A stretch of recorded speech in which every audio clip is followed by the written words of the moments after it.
Man, what a night this is gonna be, huh? I feel it already, man. I feel the energy already. AEW Dynamite tonight.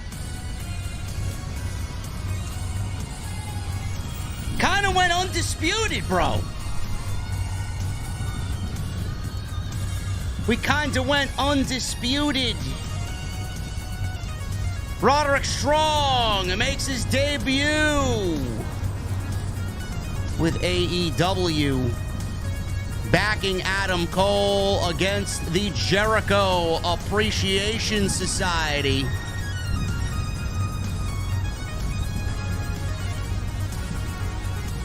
We got another screwdriver incident, this time against Konosuke Takeshita.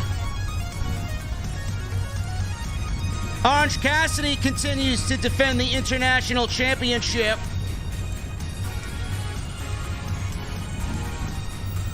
Bandito! Somebody found Bandito, man.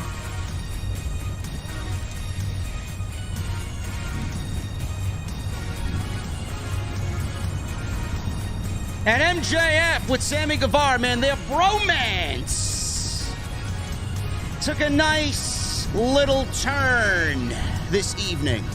We'll talk about it. We will talk about it, man. Ladies and gentlemen, yes, Takeshita got screwed. Yes.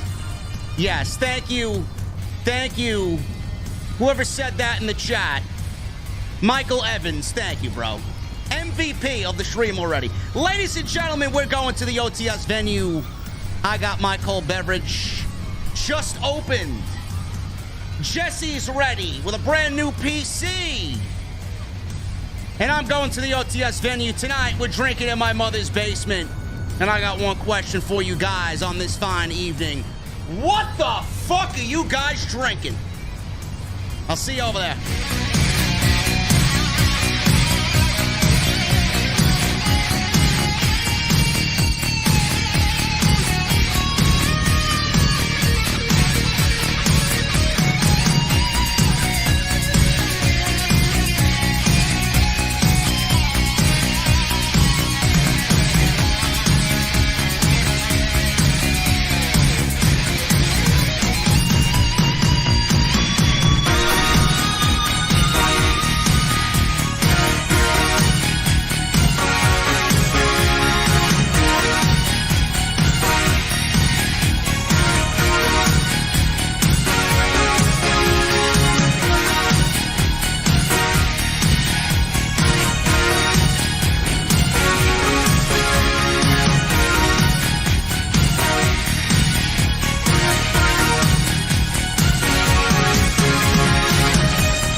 AEW successful?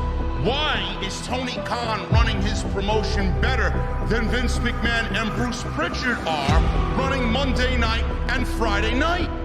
Long-term booking.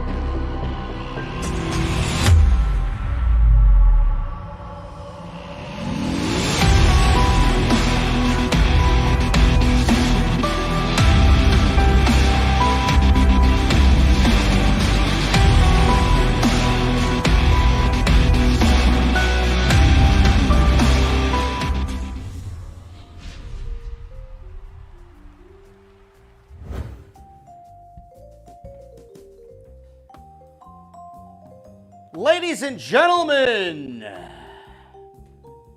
welcome to the coolest fucking place in the IWC, man.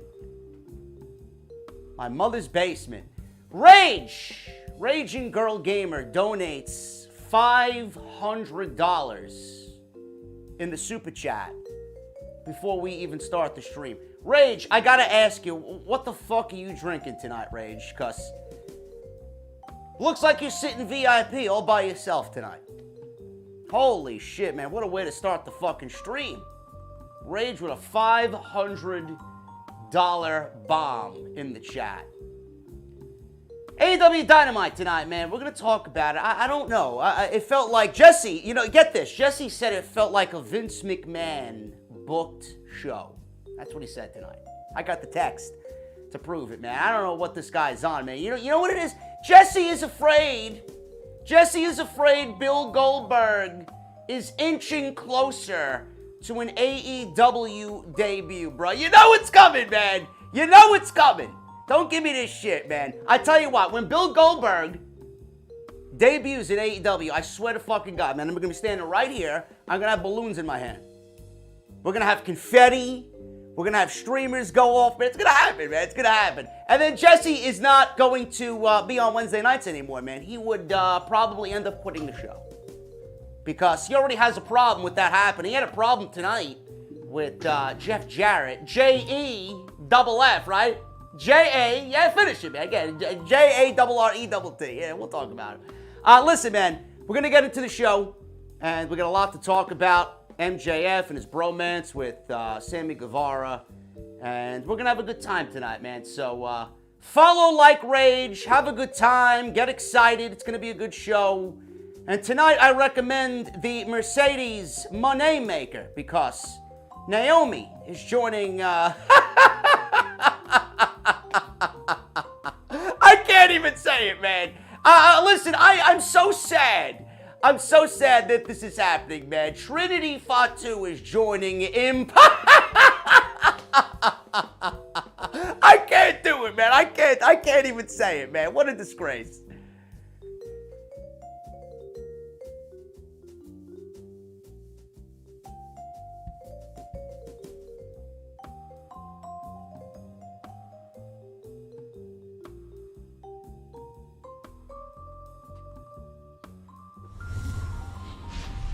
Ladies and gentlemen, welcome to Off the Script. I'm JD from New York, as always, coming to you live from my mother's basement, man, the OTS venue. Thank you guys so very much for joining us on your Wednesday evenings, wherever you may be. It is April 26, 2023. Jesse, how you preparing over there, bro? Wardlow is out there, interviews, bro. He says he's going to wrestle Bill Goldberg somewhere, someplace, sometime in AEW, man. That's the money match. That's the match everybody wants to see, man. You get ready for it? Jesse's absolutely ready for it, man. Jesse is absolutely ready for it. It's coming. It's going to happen. And we're going to be celebrating, man. I can't wait. We're going to be celebrating, man. I'll be sitting right here with balloons and an old fashioned, man. It's going to be great. It's going to be great. What this guy entered the static realm of it. What the fuck's going on? How you feeling, man? How you feeling tonight? Good, man. That's good. Couldn't be better. That's good, man. That's good. You got a nice little glare there in your glasses, man. You look like some fucking superhero, man. Yeah, man. It's sometimes you gotta be a superhero for your son. Sometimes you gotta get out there and just do it for your son. Oh yeah, see, you're already on the Bill Goldberg bandwagon, bro. Can we just get on with the goddamn podcast, man? Listen, man. Yes. By the way, folks, in the chat, Naomi Trinity Fatu is on her way to Impact Wrestling. Yes, this is I'm not lying. This is true. It's good. That's good. Man, she's back to work, man. Yeah. I'm gonna be watching only Trinity. I might even cover it. There you go. Listen, man. To be honest with you, man, the thought crossed my mind tonight as well. I might even cover it. But I'm like, Trinity. I said to myself, man, who watches Impact, man? Nobody. They may watch now. Pretty good. They may watch now. Yeah. Yes, we're gonna name Jesse Berg. Yes, that's a good one.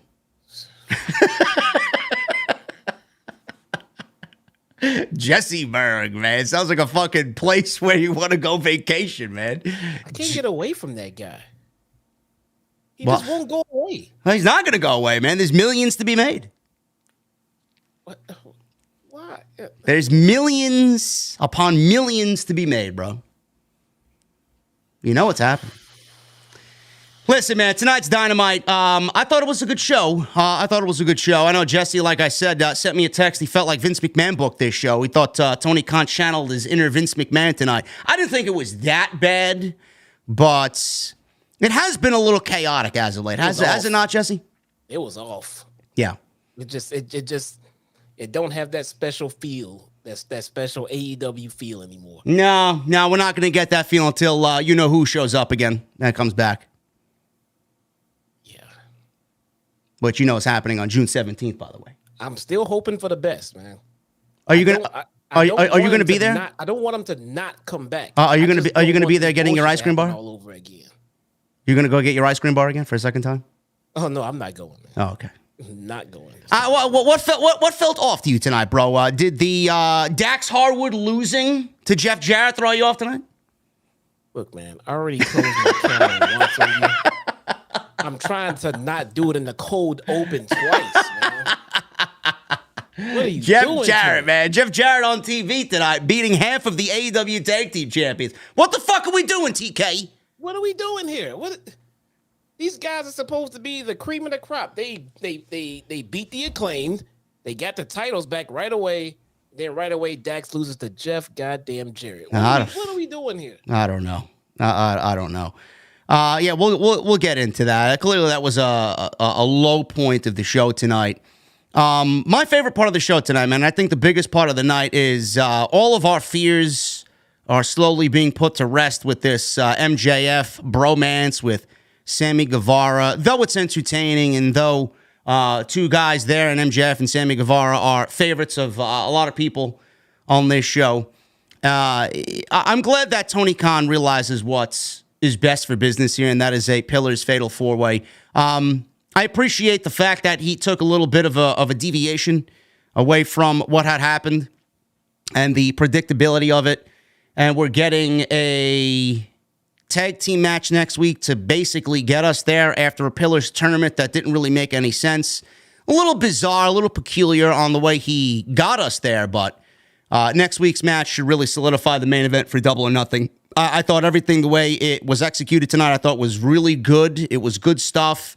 The tag team match announcement was hilarious, and I'm looking forward to that, man. I think that's going to be good next week, and the Pillars 4-Way is going to main event Double or Nothing, man. That's the right decision, no doubt about it. Yeah, it took a little scenic route to get us where we figured we were going. I mean, can't be mad about that. It's fine. It's just here's something different on the way to where we're eventually going. All right, cool. I mean, you still got to give us some kind of build, as it pertains to it now being a fatal 4-way. Yeah, but it's fine. I mean, the match is gonna be fantastic. As everyone predicted. I mean, and the way they got us there, it's not crazy. It's not terrible. It's not like, oh, this is turning me off from the match. No, it's fine. It's good. I mean, it'll work. The other big thing that happened tonight was Roderick Strong, after months of being off WWE television, showed up on AEW television. I thought they might have buried him underneath the Performance Center, bro. That's how long he's been missing. But he showed up tonight to save Adam Cole from a Jericho Appreciation Society beatdown. He emerges all elites. He got the graphic on Twitter. Tony Khan bought the copyright to a fan favorite song from Killswitch Engage, The End of Heartache. And it's not your type of music. Not your type of music. Yeah, Killswitch Engage was CM Punk's theme song as well. This Fire Burns, I believe it was. I know of Killswitch Engage. Yes. Just because of CM Punk's original music. I just never heard of this. Yes, they're an early 2000 phenomenon band in the metalcore scene. Kind of died off nowadays. But The End of Heartache, Killswitch Engage, I like it, TK. I like it a lot. And he came out tonight, Jesse, backing up Adam Cole. So we got 2/4 of the Undisputed Era back together on AEW television. I like this move. Now we're all awaiting Kyle O'Reilly coming back. I know Adam Cole's been tweeting about Kyle O'Reilly. He's still in recovery mode. Hopefully he'll be back on TV when the time is right. And we'll have 3/4 of the Undisputed Era man acting as babyfaces on television. I like this move. I think this is a good pickup. And Adam Cole, as a babyface, man, is going to need some buddies. And Roderick Strong is an excellent choice for that. Well, where's the lie? Where's the lie? I don't know. Where's the lie? Sucks to be Bobby Fish, right? He's swimming upstream, man, away from AEW. Waiting for the lie, man. Yeah, there you go. This was a good move. Yeah, it was a good move. Again, this is one of those signings where it doesn't work individually. You know, I'm not even sure if it's going to feel right without Bobby Fish, to be honest. But we can give it a go. We can see we definitely need KO back. Yeah. We'll see how it goes. Maybe Fish is in the pipeline. I don't know what his deal is like over there, but if these three are together, I mean, this is the absolute best place for Bobby Fish, period, anywhere. Yeah, of course. I mean, without this, he's got no career. Yeah, he's got nothing. He's got nothing. If he comes over here right now with these guys on board, I mean, he has it all. He has it all back. You know, he's you got to get him, man. The thing is, they don't need Fish. Fish needs them right now. Yeah, they absolutely don't need Fish. I like the makeup of O'Reilly, Strong, and Cole trios. You could do trios. You could do O'Reilly and Strong as a tag team. You know, Roddy is such a great utility guy. You know, he's not being brought in to wrestle for the world title.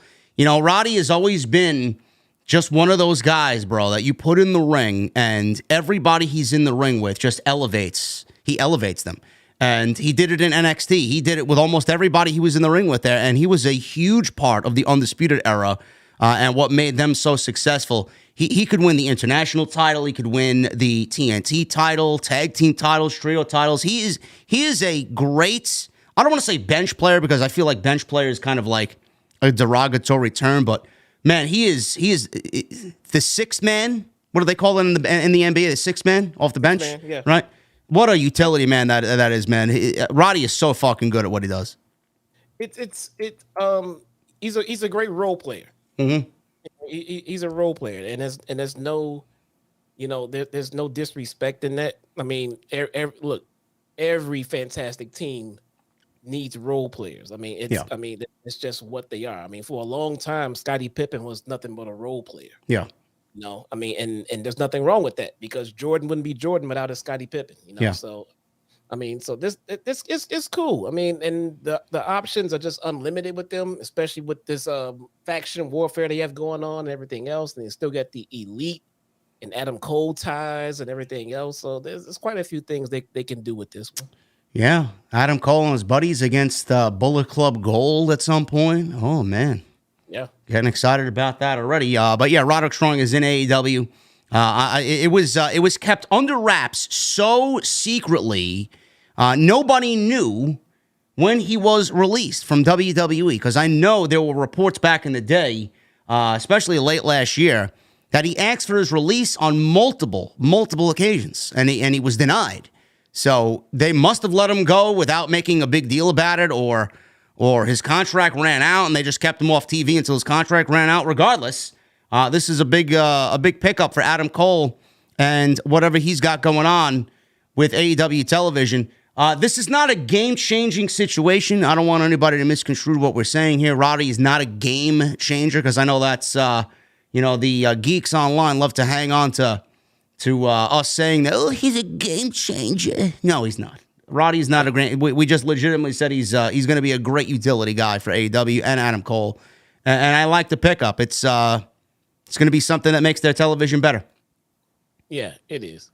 It is, and there I see it already. Okay, so look, Scottie Pippen was absolutely a role player. He developed into an individual superstar. But he started off as a damn role player. I don't want to hear it. Don't even fucking. Bro, is someone arguing about Chicago Bulls basketball with you? I mean, with me. Who's arguing about Chicago Bulls basketball with Jesse? I don't understand that. Me. Scotty became as good as Scotty became because of I mean, Jordan. I don't even watch basketball, and I would have told you Scottie Pippen was a fucking utility player. God. Yes, he definitely developed into his own independent, own superstar. He didn't start off that way, guys. He did not. I don't know. Everybody's got a complaint about something. Something. Oh my God. Somebody on Twitter tonight, like, just enjoy it. So I either get just enjoy it and quit complaining, or you never say anything bad about AEW. I don't know. Last week I was a Triple H dick rider. This week I was a Tony Khan dick rider. I mean, how do I ride two dicks? I don't understand that. You know? Yeah. Not going there. I don't know. I don't want to go there either. I'm just giving you guys. I'm just giving you guys what they tell me. It's unbelievable. Yeah. It's called DP, man. Listen, man. I don't get it. The IWC is full of fucking confused individuals. I don't know. Anyway, we'll get into the rest of the show, man, and we'll talk about the MJF situation, what happened at the end of that match with Sammy Guevara, and the bromance between MJF and Sammy Guevara. Again, not a lot happened on the show tonight, and like you said, Jesse, I do agree with you, man. The special shine of AEW is not there. You know, I don't know what seems to be missing, but it just feels like. You know, it just feels like they're middle of the road shows. Oh, I was thinking literally the exact same term, man.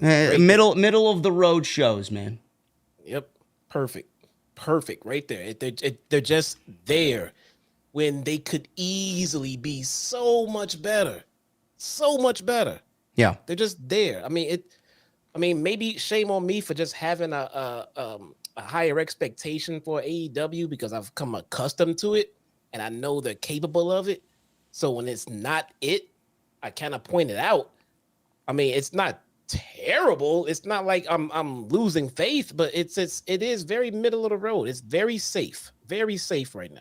Yeah, you know what they're missing? They're missing that one long-term storyline that just generates interest from week to week to week television. And I'm not talking about what we got right now because the 4-pillar storyline is fine. You know, coming out of Revolution and going into Double or Nothing. This is a great in-between, feud to get to the next pay-per-view, and then MJF is going to win the match and retain the title and then move on to something else. You know, it's great for the 3 months that we have of build, but it's not a long-term angle like we've seen with the Bloodline story, and I feel like AEW needs their Bloodline story, whatever the fuck that is. The Pillar storyline is fine. The Blackpool Combat Club and the Elite is fine. Those two storylines are right now anchoring AEW television, but it's not setting the world on fire. And Double or Nothing is going to be a great pay-per-view no matter how you shake it. But it just feels like everything is, I don't want to say flat, but everything else around those two things is like, I care, but at the same time, I don't. Yeah, so chat's making a good point. Sort of. They're saying the NBA playoffs could be affecting what we're getting. And the NBA playoffs with Warner is definitely the equivalent of like WWE trying to book Raw during Monday Night Football season. Yeah. I mean, it definitely is. But at the same time, while Warner Network has so many extra sports fans viewing playoff basketball, they are now also consuming all of those AEW ads, all of those AEW commercials that run on TNT and TBS during the playoffs. Yep. Those are big viewers and a lot of eyes seeing AEW. So it's not a good time to take this time off from creative.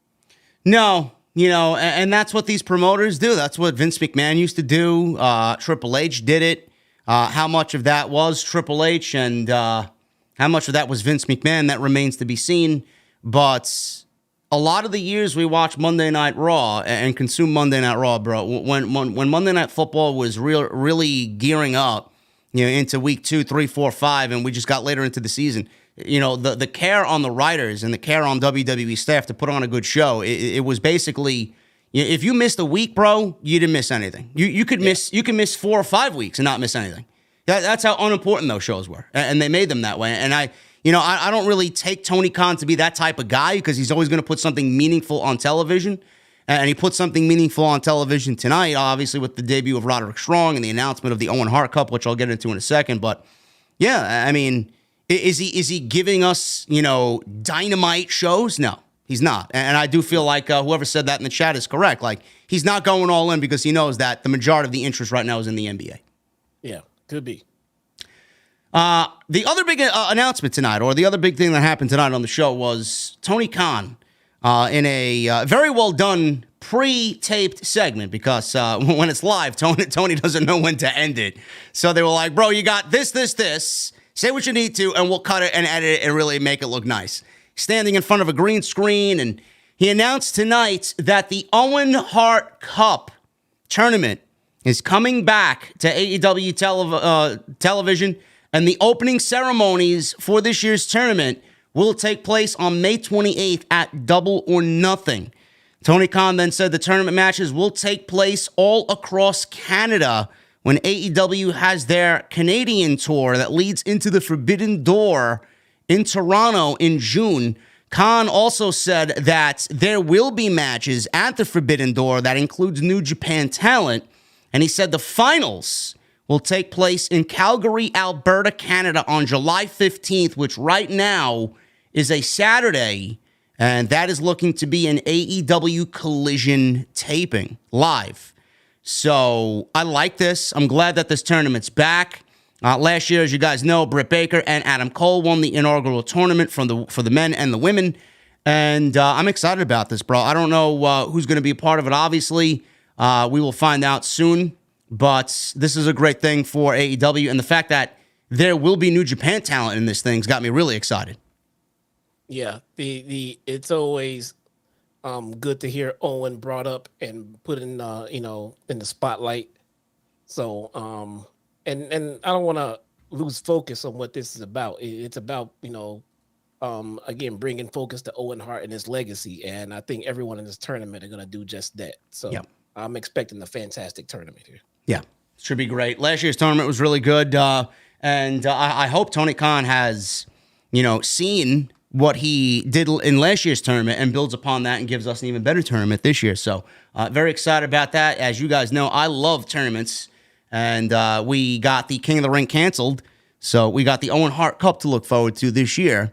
And maybe this year there will be some sort of prize more than just a trophy or a title belt for the winner of the men and women's Owen Cup. Maybe we get a title match at some point. Maybe we get something that works onto television per storyline. We'll see what happens there. But Tony Khan did announce that, and I'm very excited about the Owen Hart Cup coming back. I want to thank you guys for joining us on the podcast tonight. We have a lot to get into, man. And this is your AEW Dynamite review for April 26th, 2023. Obviously, I'm JD from New York, Chi-Town Smart. You guys can follow us on social media. Make sure you guys go do that. JD from NY206 on Twitter. You guys can follow Jesse, Chi-Town Smart, on Twitter. Tomorrow, man, we got a live stream that is going to be pretty big, man. We're going to talk about, as I got all the documents, man. I'm not going to read all 50 pages or so, but WWE, Vince McMahon sued again, and it's not a good look, Jesse. I don't know, man. I don't know if you caught wind of what was going on, man. Bianca Belair was mentioned. Apollo Crews was mentioned. Mansoor. Aaliyah was mentioned. Couple of superstars in there mentioned, man. We got a couple of people, some of which are Vince McMahon's cronies, kind of ousted in this thing, man. This is a terrible fucking look for them. But what'd you think of all that today? I didn't absorb it all. I saw Mansoor brought up. I saw these names of current employees being brought up. Who exactly is filing this lawsuit? I don't know exactly. A former creative writer, I believe. And some office staff. From what it sounds like, from these names being mentioned, these people may be called to testify in this lawsuit. Yeah. These are active employees. Yeah. Okay.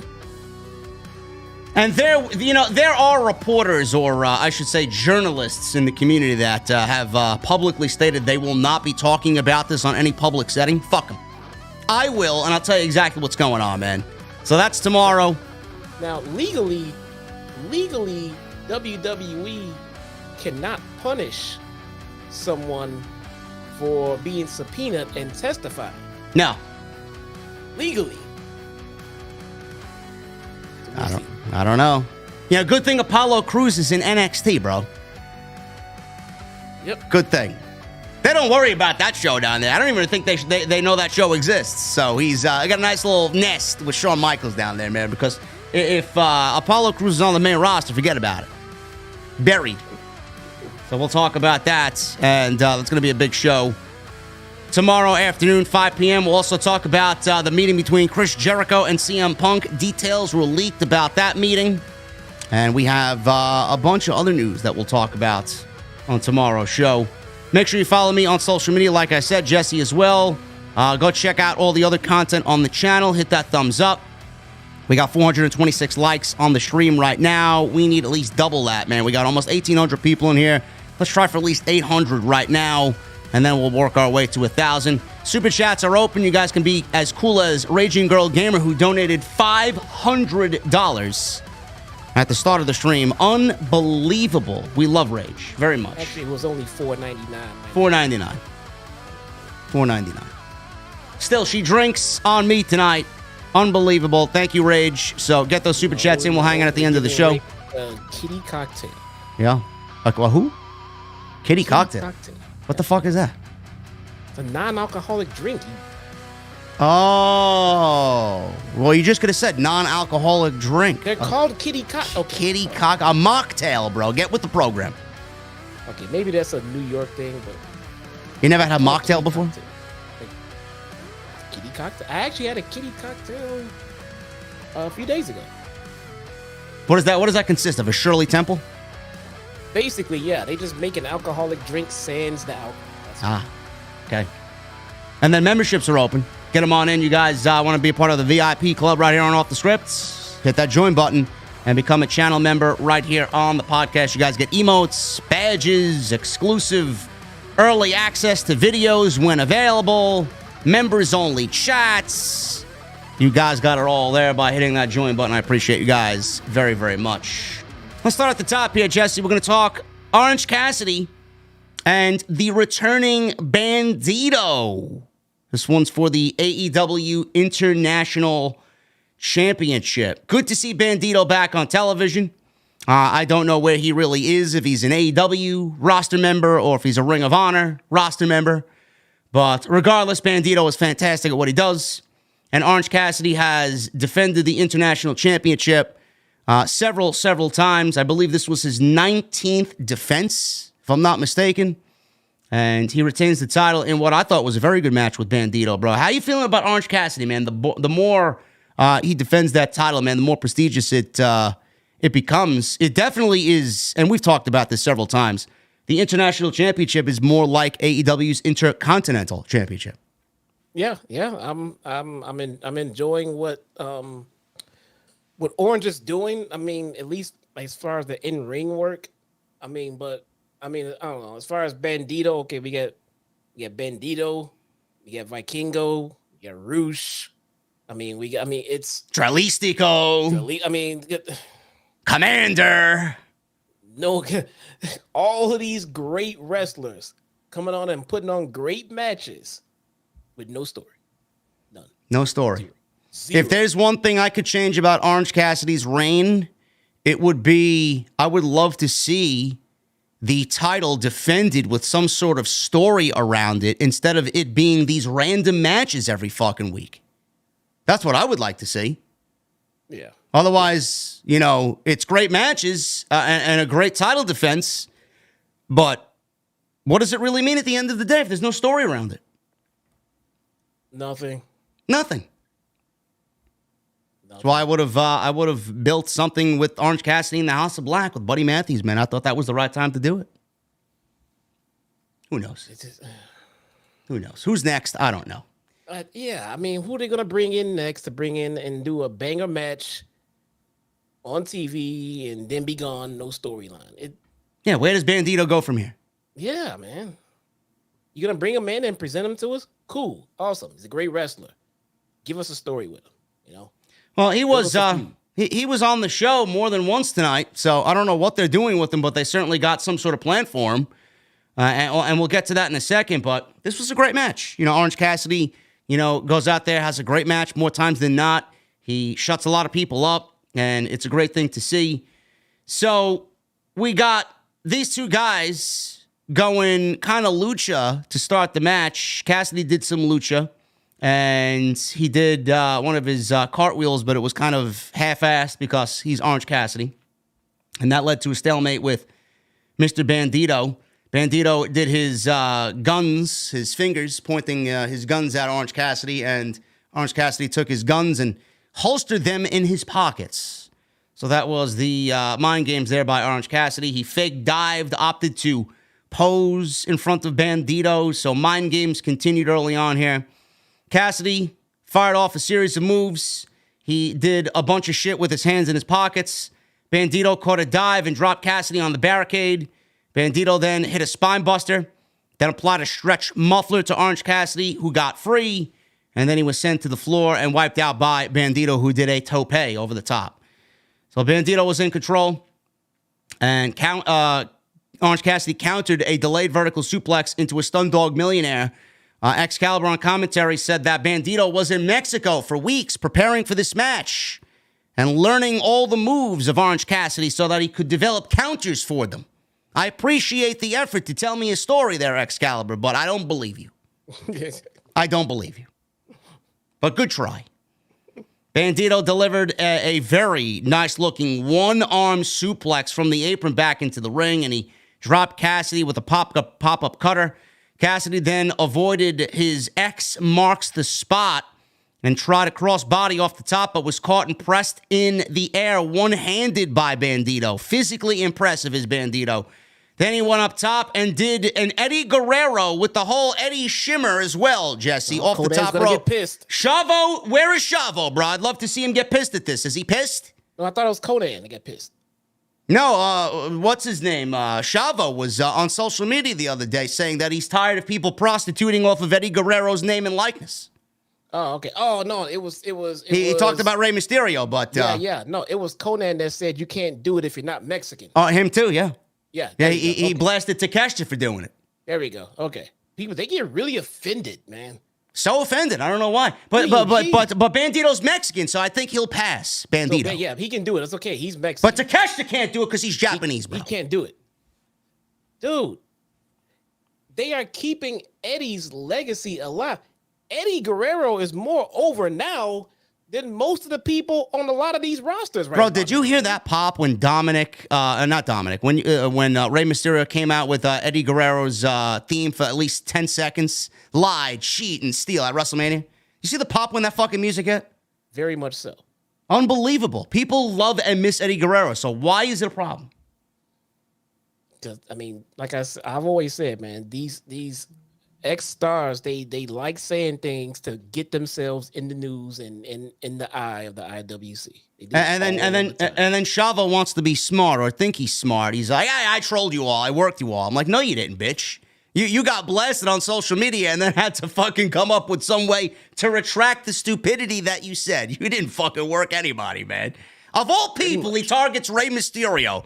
Meanwhile, Rey Mysterio was on the Logan Paul podcast and fucking expressed his love for Eddie Guerrero and what Eddie Guerrero meant to him and his career. I mean, I don't believe how stupid these people are. Oh, I believe it. that whole family is just fucking a little loopy, bro. I don't know. But Frog Splash by Bandito for 2. Bandito countered the mousetrap, the intricate pinning combination by Orange Cassidy. Cassidy responded with a counter to the pop-up cutter with an orange punch in midair. Beach break followed, and Cassidy got the 1, 2, 3. Post-match, Bandito handed the international title to Cassidy in a sign of respect. And then Orange Cassidy put his sunglasses on Bandito, which never fit because he wears a mask over his face. And then they posed for the crowd. Good match. No story, but good match. And good open. That's all it was. Pretty much. You were never gonna get anything out of this except a good wrestling match. That's it. That's it. No, that's all it was. Don't know what else you guys want us to say about it. There's no story. Renee Paquette was backstage with Adam Cole right after this match, who said tonight he will call out Chris Jericho, and if Jericho doesn't come out, he will find him. And then all of a sudden, Orange Cassidy walks through the curtain and through Gorilla, and Orange Cassidy and Bandito walked in and asked Renee what they were talking about. And she told him that she was talking about Adam Cole and Chris Jericho's conflict last week. And he said, oh, because he thought he was being interviewed, and he didn't give a shit. And then Bandito, with the glasses on, followed Orange Cassidy and said, oh. So now we got Bandito and Orange Cassidy as a duo here, at least for the time being. There we go. I guess that's a way to get Bandito back on television. Not the worst, but we'll see what happens. Renee, she was a busy woman tonight. She was backstage after this with Darby Allin and Jungle Boy, as Darby Allin was there asking for this time with Jungle Boy as he wants to squash whatever bad blood there is between them. Allin said if he had known MJF would get involved last week, he would have been at ringside and not in the rafters. Allin said MJF will probably do it again tonight, so he asked Jungle Boy to be out there and have his back. Jungle Boy said it would have been nice if it was him and Allin, who said he would have beaten Jungle Boy again if it was. Both men smirked and shook hands and realized that they would never be on the same page as friends, but they at least respect each other, as Allin left and said, I have to prepare for Sammy and this Pillar Tournament final. So it looks like we're getting some sort of reluctant alliance here between Jungle Boy and Darby Allin, which I like because they'll both end up in the main event for the AEW World title, and there are no friends at that point. So it's good stuff. Absolutely. Jesse's favorite part of the night, we got Dax Harwood versus JEFFJARRE.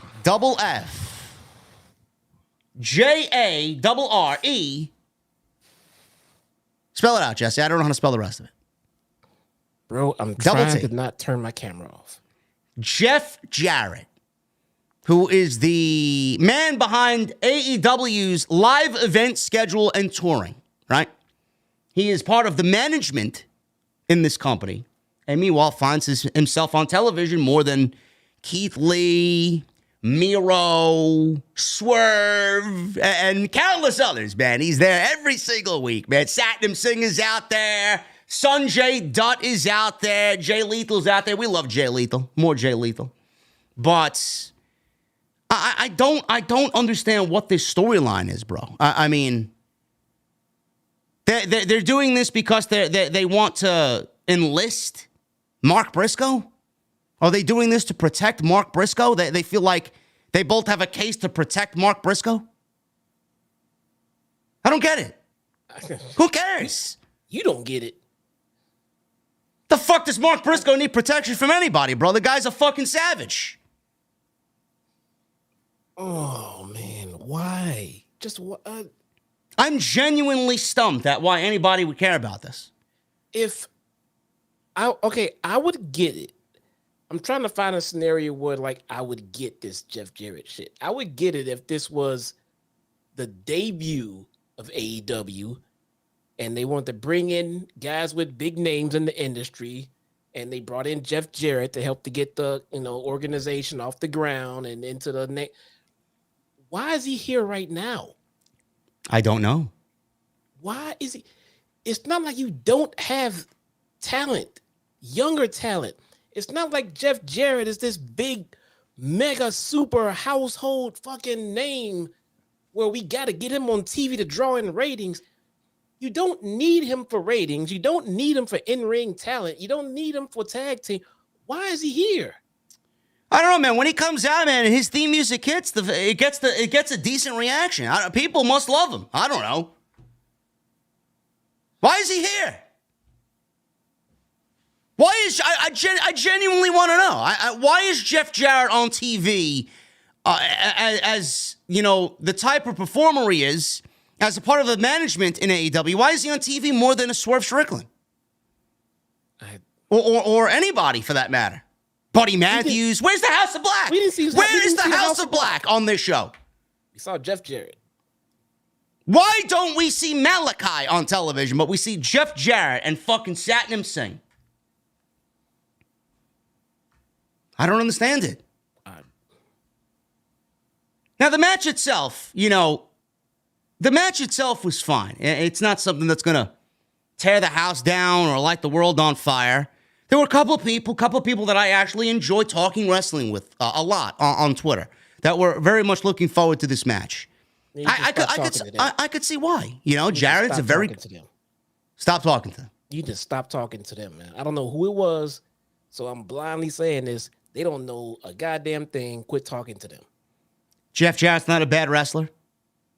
Dax Harwood's a very good wrestler. It was a good match. I just don't know why anybody would care about this.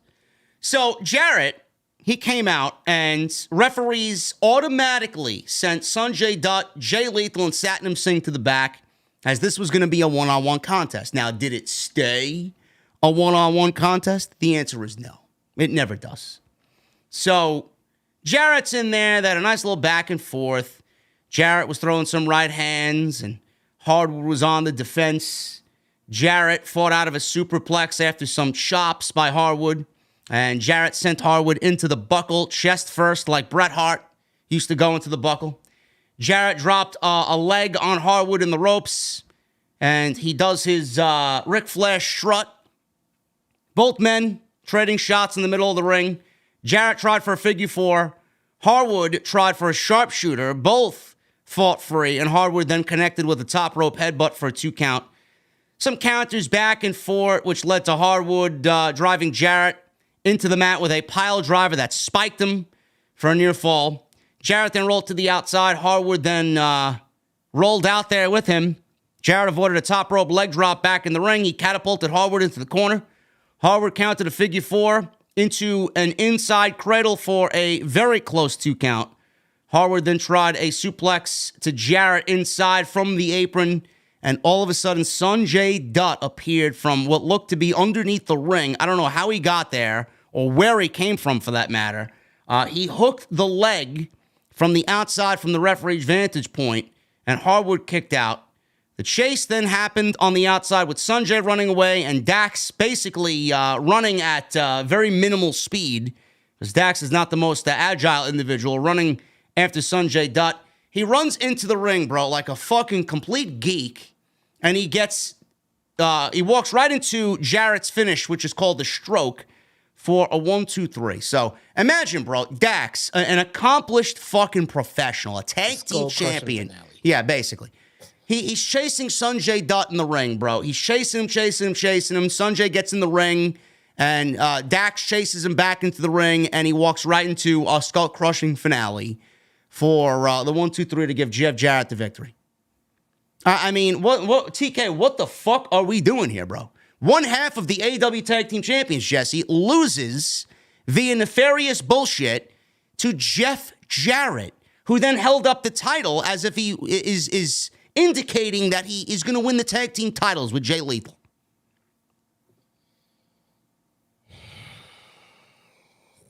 I got people. So I saw people on my Twitter saying that, well, it's not so bad because it helps boost the tag division. They need to have opponents for FTR. You mean to tell me that AEW can't find opponents for FTR outside of any team that includes Jeff Jarrett? That's what they're telling me. They don't have any other tag teams in the AEW. I don't know, man. Listen, the Acclaimed, they were the tag team champions. One of the very few tag teams that the Acclaimed feuded with, Jesse, outside the Guns and Swerve and Keith Lee, right, were Jarrett and Jay Lethal. Now, Jarrett and Jay Lethal are feuding with FTR for another opportunity at those same tag team titles. This tag team division, I will say this right now, bro, and I don't believe I'm actually going to say this. And I love FTR dearly. I love Dax. I love Cash. They are easily top 2 in the world. I don't believe that the AEW tag team division is worse than the WWE tag team division. I really don't believe it. That's where we are right now. That's where we are with AEW's tag team division right now. They have a worse tag team division than WWE. Where the fuck are the tag teams? I don't know. Right about now, I'm enjoying watching the Usos and Sammy and KO. So I guess they do. I mean, holy shit! Look at the deterioration of the tag team division from year one to where we are now. You signed FTR to 4-year deals to give them the tag team championships, to make them the face of the tag team division, and this is the team that you start them off with? Now, listen, I understand that Jeff Jarrett's father passed away this year, and Tony Khan loves, loved Jerry Jarrett dearly, and this and that. But I mean, if you're going to let your feelings get in the way to book Jeff Jarrett on TV because of the importance his father had to the industry, and that's the only reason why he's here doing this, I mean, that's terrible. Because I can't figure out another fucking reason why this man is challenging for the tag team championships twice, bro, in the same year, when you have an entire fucking company. How many people does this place employ? This is the one tag team that you got? That's all you got. That's the best. That's the best you have to offer us. That's it, right there. I mean, we go into Double or Nothing. This is your tag team title match? Please tell me that's not the fucking case. Because we're severely running out of time. You bypass the tag team division to build a trios division and put the kibosh on the tag team division because everybody's now in a fucking trio, and you still don't even feature the trios champions right now, which are 3 accomplished professional wrestlers in Malachi, Brody, and Buddy Matthews. Where the fuck are they? Tag team division is suffering. The trios championships are off television with the House of Black missing for weeks now. What the fuck are we doing? So Butcher and Blade was in the main event. They were. Why aren't they being booked to be dominant in the tag division? I don't know. Butcher and Blade are awesome. You don't need mega star teams. You make them stars. And Butcher and Blade have the talent to be stars if you push them the right way. And that's just an example. There are plenty of teams in this company that could be tag team stars if you just take the time to build them up correctly. You know, this tag team division's so bad that they got Dustin Rhodes in a tag team with Keith Lee. Why aren't they on television? Why isn't Keith Lee and Swerve on television, bro? I don't understand this now that I mentioned that. Don't they have a match coming up at Double or Nothing potentially? Where the fuck are they?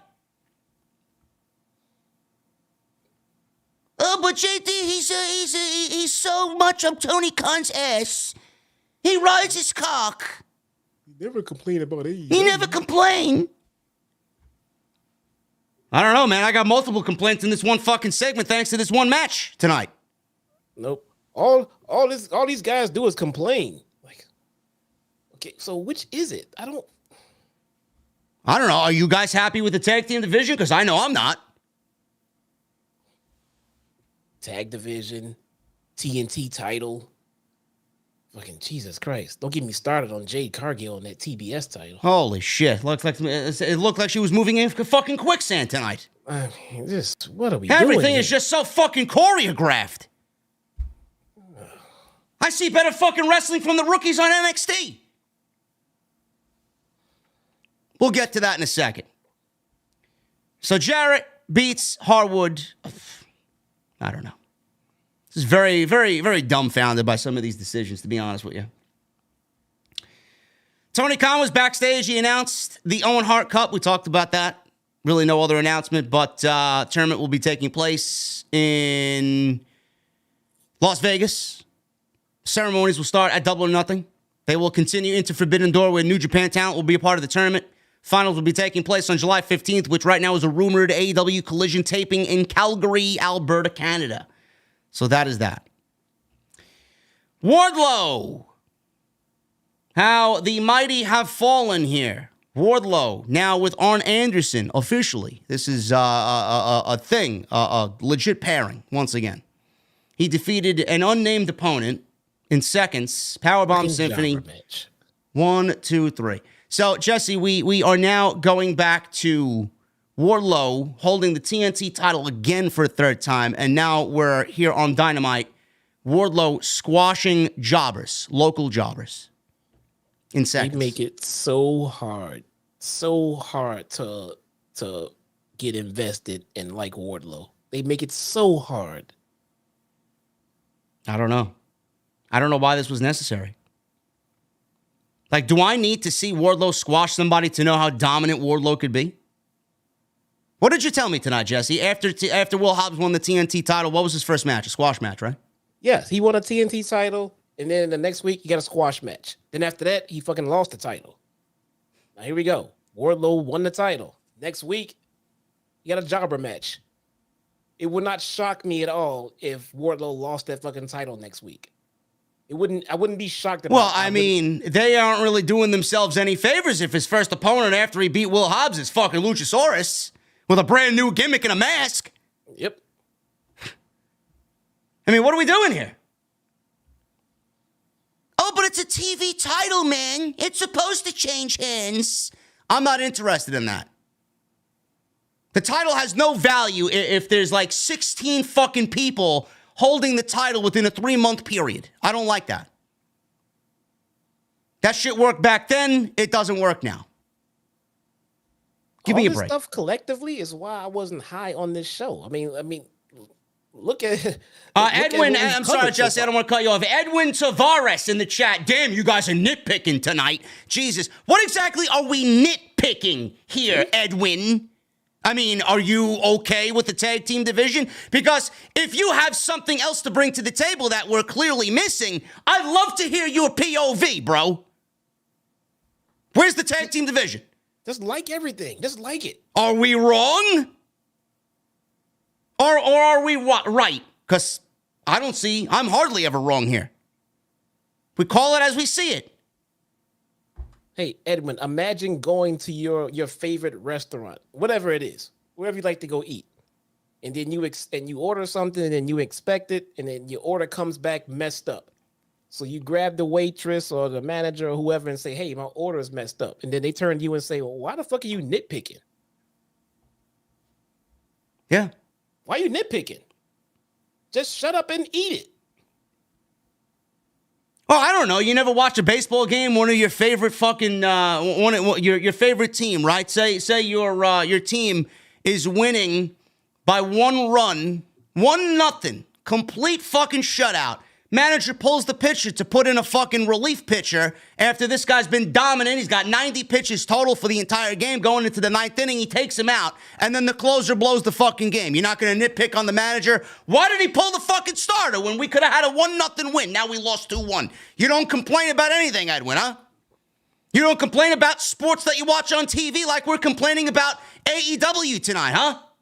No, he just shuts up and likes it. I enjoyed that.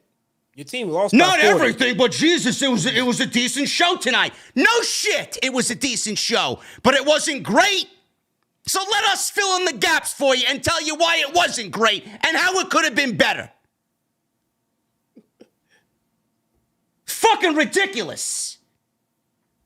1 week we complain, 1 week we're shills, 1 week we're this. Which is it? I wear one hat every fucking week. I don't wear multiple hats here. You want positivity about AEW? Go watch somebody else. There are a bunch of shills in the community that I'm sure will fit right up your alley. Fucking get him out of here. Fucking ridiculous. Probably came over from Reddit. Why are you complaining? Go to Cage Match and fucking dwell with the rest of the geeks. Ridiculous. 1 minute Wardlow wins. So we get this guy, Arn Anderson, on the microphone. He didn't even say much because Christian Cage came out and basically interrupted him. He said, Jesus Christ, young man, go get into an ice bath and drink a 12-pack. He said everyone was asking about why they were together, calling themselves Beauty and the Beast. He says he's been in the business for 40 years and walking the halls of AEW events for the last 3 years, and he's gotten to know who is who in the locker room. He said it's ironic that tomorrow is the draft. Now, I thought he was talking about the WWE. I'm like, what the fuck are you talking about, bro? Draft. And he's like, the NFL draft. The NFL draft. Same. And teams are looking to take young talents and turn them into franchise players. He said Wardlow is AEW's... saying, bro. He says Wardlow is AEW's dynasty, bro. That might have been the case a year ago, man, but in 2023, he's dynasty. He's AEW's dynasty, man. Oh my God. I don't believe it, man. He said sometimes Wardlow is going to have to reach in with a finger and pull a guy's eye out or bite his thumb off. He said sometimes you'll have to hit someone with a chair. And then he was interrupted by Christian Cage, who walked out with Luchasaurus, stared at them from ringside, and nothing happened. No words exchanged, just looking at each other. Anderson and Wardlow stared back, and that was basically it. Wow, man, I'm intrigued by this, man. Wardlow was on a path to be a pillar at one point. I mean, he was that important to the core of what we were getting on TV with AEW. And now, bro, we were talking about Wardlow winning the fucking title, booking his future, coming out of that MJF feud, bro. I can't talk about that right now because he's nowhere even close to that. No. And listen, we love Wardlow. We think Wardlow is great. But Wardlow, and I hope to God that he doesn't take this the wrong way. You know, we what we do here is to entertain people, and I'm a little over the top sometimes. It's all creative, and we know that. It's all creative. It's all TK. The creative for the TNT title and the creative for Wardlow has been dog shit. And I guarantee you, if I got him in a closed room, he'd probably tell me the same fucking thing. If I asked him, bro, how do you feel about your creative? It's dog shit. It's trash. Yeah, there's nothing wrong with Wardlow as a wrestler, as a person, as an entertainer. He's fantastic at what he does. You give him something to do, to go out there and do in a match or in a promo or in a segment, he'll kill it. But what you're giving him is fucking stupid, terrible. It's counterproductive. It's just like you don't care about him. No. Now, I don't know, Edwin. How we feel about Wardlow, Edwin? Are we being too sensitive, Edwin? Fuck out of here. Oh, where is he? He's benched. There you go. That's why. Thank you. They're waiting for, I'm telling you, bro, they're waiting. Wardlow says that's the match everybody wants to see, man. Wardlow versus Goldberg. I guarantee you they probably said, yeah, TK's probably thinking, yeah, don't worry about it. We'll build Wardlow back up. He'll be in that match with Bill Goldberg, and he'll be just as big as he was before. I have complete faith that they'll book Goldberg to beat Wardlow. Complete faith. Well, I don't know about that, man. Okay. I think we'll be calling for fucking Goldberg's head after that point. You mean after he buried Kevin Owens or the Fiend and Bray Wyatt, yeah. Or in Bray? I mean, come on, man. I don't know. Yeah, we got another 2 hours of television, man. Tony Khan's gonna book Collision too, man. Holy shit! Can we get maybe Tony Khan should sign a writing team instead of signing free agents? That would have been more exciting. I would have popped for that myself. AEW signs Ryan Ward. Yeah, really. Fucking thank you. Jesus Christ. Renee, she was backstage with Sammy Guevara. MJF interrupted. And MJF told Guevara that this is his big moment. He kissed Sammy Guevara right on the forehead. This bromance was getting a little cringe, to be quite honest with you. Guevara kissed his forehead right back and said, it's their night. MJF said people are saying that he's some sort of gutless coward who pushed Tony Khan to make it a one-on-one match instead of a four-way. Guevara said some are saying him accepting MJF's money is hurting the integrity of the sport, but he doesn't care.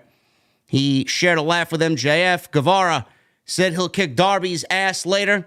He then presented MJF with a Spanish God vest as a gift, and MJF got him a Burberry scarf as a gift in return. They hugged and smiled cheek to cheek. I think it's bromance, bro. They bought each other blue check marks on Twitter as well. They had a little, they had a little cat date as well, FaceTime, bro. That was the most entertaining part of this whole little thing they got going on. Yeah, they bought each other's check marks. Yeah, they didn't want to give money to Elon. By the way, Elon is giving out free check marks to major celebrities. You see that shit? There you go. People are refusing to pay that bullshit fucking fee for the check mark. So he's giving it to them because he wants them to stay check marked. I don't know. Elon could do what he wants, bro. He's the boss. It's true. Backstage, we got RJ City hyping up Kenny Omega and Takeshita tagging up in the main event. Jon Moxley enters the frame and hits him in the head with a microphone. He was joined by Claudio and Wheeler Yuta.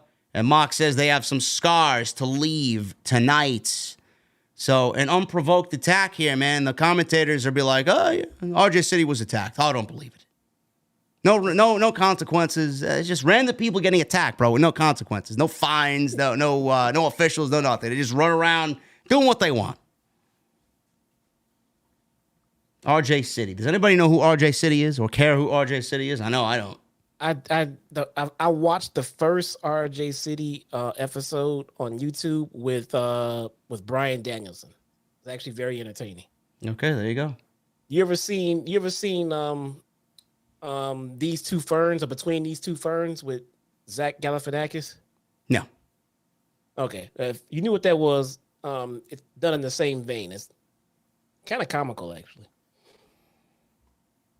Sammy Guevara, Darby Allin. This was the finals of the Four Pillars tournament. So basically what you would expect between these two guys. I mean, Darby's just great. Sammy's just fucking great. You knew it was going to be a great match. This was for the main event of Double or Nothing. Winner of this challenges MJF for the Triple B, the AEW World Championship. MJF was on commentary.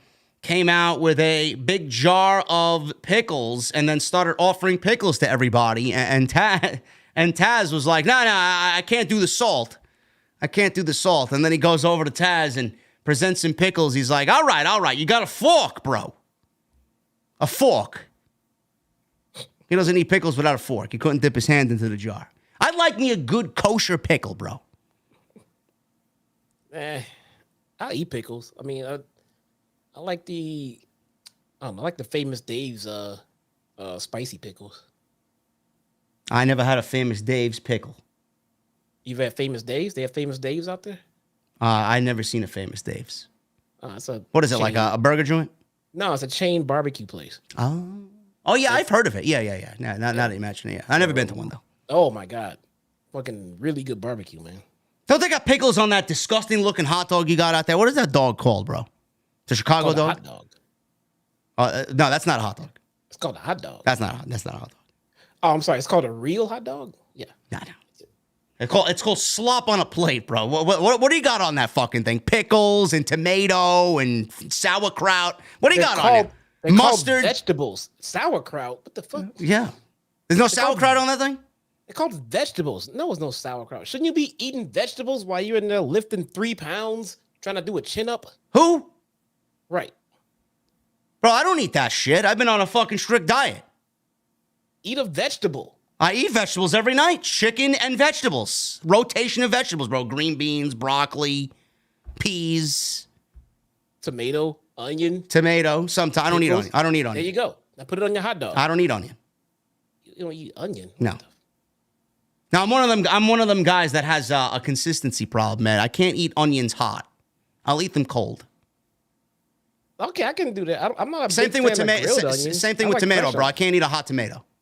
I don't like a chunky pasta sauce. I'll eat them cold, though. I'll eat them all day long. You sure you're Italian? Yeah. All right, man. Yeah. You say so. I had that hot dog when I was out there, man. The first time I came to see you and do All In, man. Never again. What is this shit? What is that called? What is that place called we went to? Or that you told me to go to? You go to Portillo's? Yes, Portillo's. Yeah, there you go. And you got a Chicago-style hot dog yes. and didn't like it? No. It's messed up, man. I don't know what I went to go order, but it wasn't that. Well, anyway, I'm not a fan of grilled onions either. I like fresh onion. Yeah. Fresh cut, fresh diced. Same thing with bell peppers, bro. I'll eat them cold. I won't eat them hot. Oh, I'll eat bell peppers on any meal. Anyway, yes, this is not the Food Network. I know. I'm sorry. Sammy Guevara, Darby Allin. This was a very good match. Very great, actually. MJF posted. he posted a tweet that was quickly deleted in like 10 seconds. And I went over it in a little extra today. Go check that out. It's on the homepage of my YouTube channel. Thank you for 145,000 subs, by the way. You guys are awesome. He basically said that your bangers don't mean shit. And he called out professional wrestlers who do these fucking death-defying shit, stunts and all these big moves. Your bangers are not going to pay your medical bills, Jesse, he said. And he's like, get in, get out, get the bag, and basically stay healthy. And this match was everything against what MJF tweeted on Twitter last night. Yeah. What can you say, man? I mean, I don't know why he sent that out. I don't know why he deleted it either, but... I don't know. Well, I know why he deleted it, but I also don't know why he deleted it because he didn't really say anything wrong. No, I mean, everything he says and does, we assume is in character, so I don't know why, this is any different. So Sammy and Darby, mostly you guys know what to expect here. Guevara connected with a drop kick, kip up, rope break off of a scorpion deathlock, which allowed Guevara to hit a pump knee. Allen flew to the outside. Allen wanted a German suplex off the apron, but Guevara took the ref. Mule kick Allen to Darby Allin. And then he connected with a big moonsault to the floor and then posed because of his fine work. Allen was busted open over his eyebrow. Guevara hit a frog splash and then went for the three amigos. I wonder if Conan is going to fucking say something bad about this, or maybe Chavo, man. This is the second Eddie Guerrero reference on this show tonight. What are we doing? They get a reason to complain about it and then be in the news. They get to be in the news this week. Yeah, I'm sure they'll say something. So we got the three amigos. Allen countered on the third suplex, which is a common occurrence for everybody, right into a scorpion death drop. Allen tried to dive out to the floor, but Guevara countered with a cutter in midair. Guevara set up a table ringside, but Allen battled back with some chops, setting Guevara up on a table. I knew this was going to be some crazy shit with his table on the outside. Tay Mello ran out and distracted Darby Allin, who was about to climb the top rope and put Sammy through the table. This allowed Sammy to the Spanish fly in the ring for a 2 count. Now, Allin is on the table, and Guevara goes up to the top rope. He's standing on not the turnbuckle, but he's standing on the little beam in between the post and the turnbuckle to get more footing and leverage here, and he jumps off and hits a 630 that looked absolutely fucking incredible. This was a picture perfect. Nailed it through the table on Darby. Unbelievable. Sammy is so fucking good, and he drove Darby right through the table. Darby Allin beat the 9 count, or the 10 count rather, out of 9. MJF was on commentary, very angry at this. He started marching to the ring. Guevara missed a splash, and Allen hit a shotgun drop kick to Sammy. Tay Mello again took the referee. MJF tossed Allen's skateboard to him, so Darby catches it, and Guevara, and again, bro, another Eddie Guerrero ending. I mean, holy shit, we got 2 Eddie Guerrero fucking sequences in this match, so I'm sure somebody's going to have a field day with this. So basically, it was the Eddie Guerrero fake out here for the ending. MJF tossed Darby's skateboard to him. Sammy pretended like he got hit. Referee Paul Turner saw Darby Allin holding the skateboard and disqualified Darby Allin. No asking what happened. He didn't really take the babyface side. He just fucking rang the bell. DQ. So what happened to if you didn't see it, it didn't happen? Oh, that's not a rule here. Not a rule here. Okay. No, not a rule here. All right. So Paul Turner disqualified Darby Allin, and that was it. That was it. So right now, right after the match was over, they showed a graphic of Double or Nothing's main event. Darby Allin disqualified. It's Sammy Guevara and MJF in the main event for the world title. So they're walking up the ramp and they're all celebrating. Tony Schiavone sits up from commentary. This is why we need a GM. I really do think that if AEW enlisted somebody that fit the GM role, that acted like a William Regal on NXT did, during the black and gold days, he was the best GM in the entire industry. Played that role great. Really never there until something really needed him. Tony Schiavone gets up and announces that Tony Khan was talking to him in the headset, and Jungle Boy was out there with Darby, and they got into a little shoving match and a little argument. So Jungle Boy ran out with a chair and started chasing MJF and Guevara up the ramp. Tony Schiavone announces that the match next week will be a tag team match. It's going to be Darby Allin and Jungle Boy teaming up against MJF and Sammy Guevara. If MJF and Sammy Guevara win, the main event for Double or Nothing stays MJF or Sammy Guevara. If Jungle Boy and Darby Allin win, which they will, it will be a Pillars four-way match at Double or Nothing for the AEW World Championship. So that is what happened there. Tony Schiavone announcing it, calling MJF a prick was funny. But in these instances, bro, we talked about it last week as well. This is where AEW would really do well with a GM or somebody acting as the authority figure on this show, obviously getting orders from Tony Khan. Or you know what? I would have enjoyed Tony Khan coming out here for fucking 15 seconds and announcing this himself. Because MJF has mentioned Tony Khan in this several times. So why didn't Tony Khan come out and mention it himself? So a little silly on that end to have Tony Schiavone do it. But we got where we got. It was announced, and I'm looking forward to it. I think this was all executed very well. I do too. It should be. Like I said, I'm not hating on the ride. He had to give us something for it, and this is fine. This works. I want to see what else they give us, but the build so far is pretty good. Yeah, I'm excited. I'm interested for it. I'm excited for the four-way. I think it's going to be very good. So we will see what happens next week. Tag team match should be fun. Renee Paquette tried to catch up to MJF and Sammy Guevara, who were screaming, he was screaming, MJF was screaming, at the injustice from Tony Khan during his AEW World title reign. MJF said that this is bullshit, and he's looking for ways to basically screw him any chance he gets. And no matter where he goes, Triple B will be going with him. MJF was about to get into a fancy limousine, and Guevara tried to jump in with MJF, and MJF said, whoa, Sammy, what are you doing? What are you doing? He's like, I'm getting in the limousine with you. And MJF was like, no, it's full. And then the camera purposely zoomed into the fucking limousine, and there was nobody in there. And MJF got in, and the fucking thing sped off, and Sammy was like, okay, now I realize that this guy's full of shit. So that was hilarious. I thought that was great. Adam Cole. He's out there addressing Chris Jericho for his devious actions last week, dastardly actions, against Dr. Britt Baker, DMD. Hi, Brittany. Hi, how you doing, Britt? Everything all right, man? You got a nice little shiner right there, bro. Can I get you a cold beverage from my mother? You got a drink on the menu.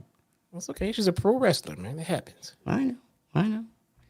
But Cole is out there, baby, and he wants Jericho out there face-to-face. Cole was about to go find Jericho, who did not come out to address Cole face-to-face, and he appeared on the big screen. He shouted, shut my music. He didn't want fans singing Judas. Jericho says he doesn't want to be anywhere near a coward like Adam Cole, so he's sending his guys out to get him. Daniel Garcia, Matt Menard, Angelo Parker, you guys know. Do you want to know what makes Daddy Magic's nipples hard? Yeah. Daddy Magic's out there.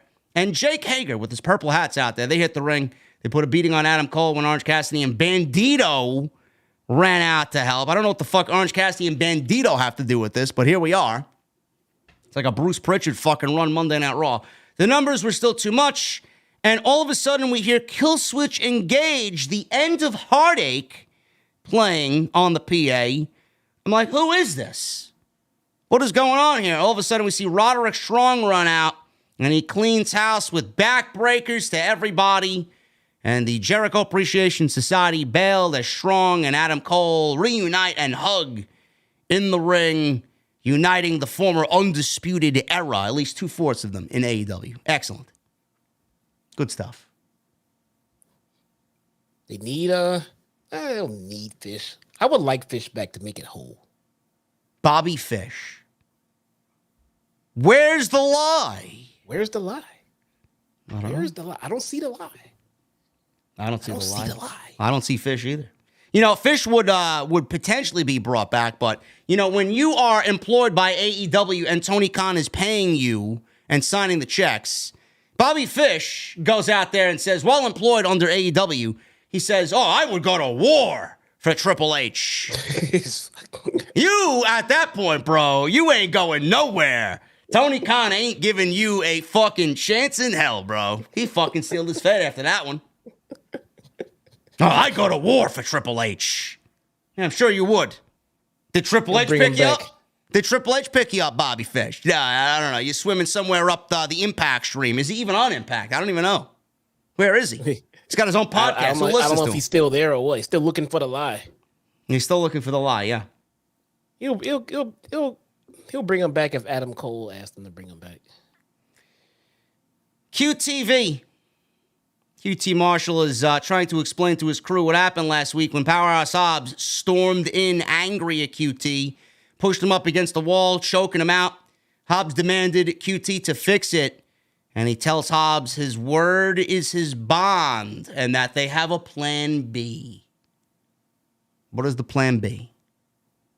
Do you even care what the plan B is at this point? Yeah, good point. No. Now, Hobbs lost, and that's it. He's still affiliated with QTV, so how interesting could it be for Will Hobbs? So what is he blaming QT? He's blaming QT for his loss, yes. Why? I don't know. So, I don't know. But like this, it's not making Hobbs look stronger. How about that? No. It's not, I'll just put it that way. I'm not going to say, oh, it's making him look bad. It's not making him look stronger. He lost the title last week, and now this week he's blaming it on QT and not taking ownership for his own shit. I don't know. Not making him look any better. Will Hobbs is one of those guys that I feel needs to, he's got to get rid of this alliance with QT and Will Hobbs. Like, how does this make any sense? How does this make Will Hobbs look like a dominating figure? I really don't. It's not. It's not. It's wow. Hobbs does. I don't want to say Hobbs needs to be on his own because he doesn't, but he does need to be taken a little bit more seriously than this. QTV sounds like an NXT gimmick, said someone in the chat. Yes, it does. It feels like an NXT gimmick. Don't know why it's on television.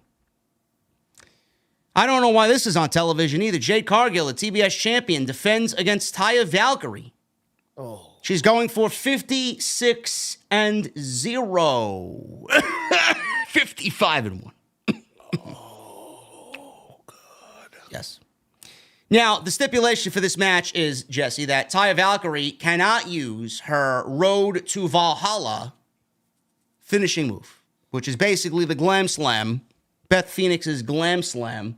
Can't use it because Jade does the same finishing move, which she calls Jaded. Yeah. Yep. So this is the storyline. This is the riveting storyline of Tony Khan for Jade Cargill. You can't use that finishing move because that's my finishing move. Meanwhile, you both stole it from Beth Phoenix.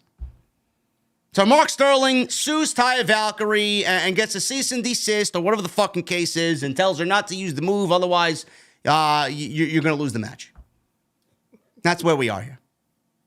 Man, this level of storytelling, man, I swear to God, man, holy shit. How long did it take TK to come up with that one? You need to stop complaining so much, man. I know. I mean, geez, bro. Sounds like we're reviewing Monday Night Raw. Can't you just accept it for? But that's why I said like this show is just like some Vince book. They're like, nah, it's pretty good. Like, what the fuck is he looking at tonight? I don't know.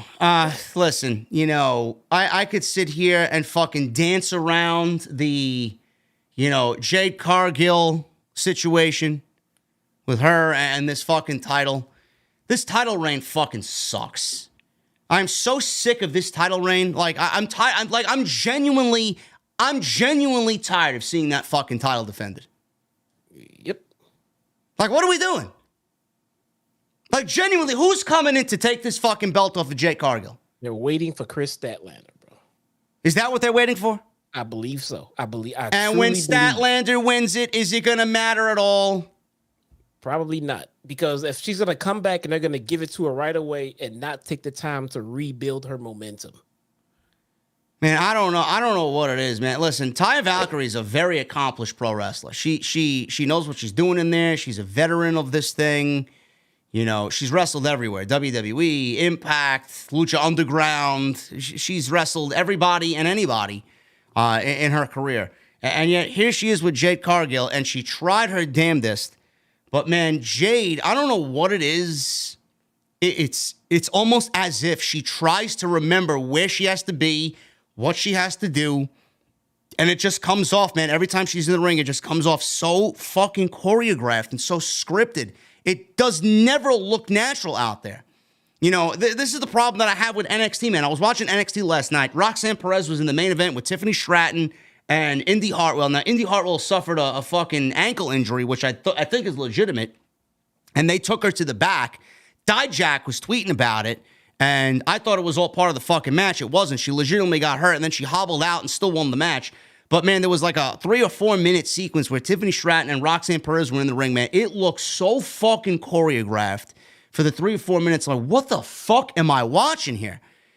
That's exactly how Jade Cargill works, man. It's almost as if she doesn't even belong at this stage of the game, and she belongs with the fucking recruits in the performance center. Like, what the fuck are we doing? Her dancing around and not knowing where she is. She moves slow as shit like she's wrestling in quicksand. I mean, you're in there with Taya Valkyrie. How the fuck are you that bad? Dude, where's Serena Deeb?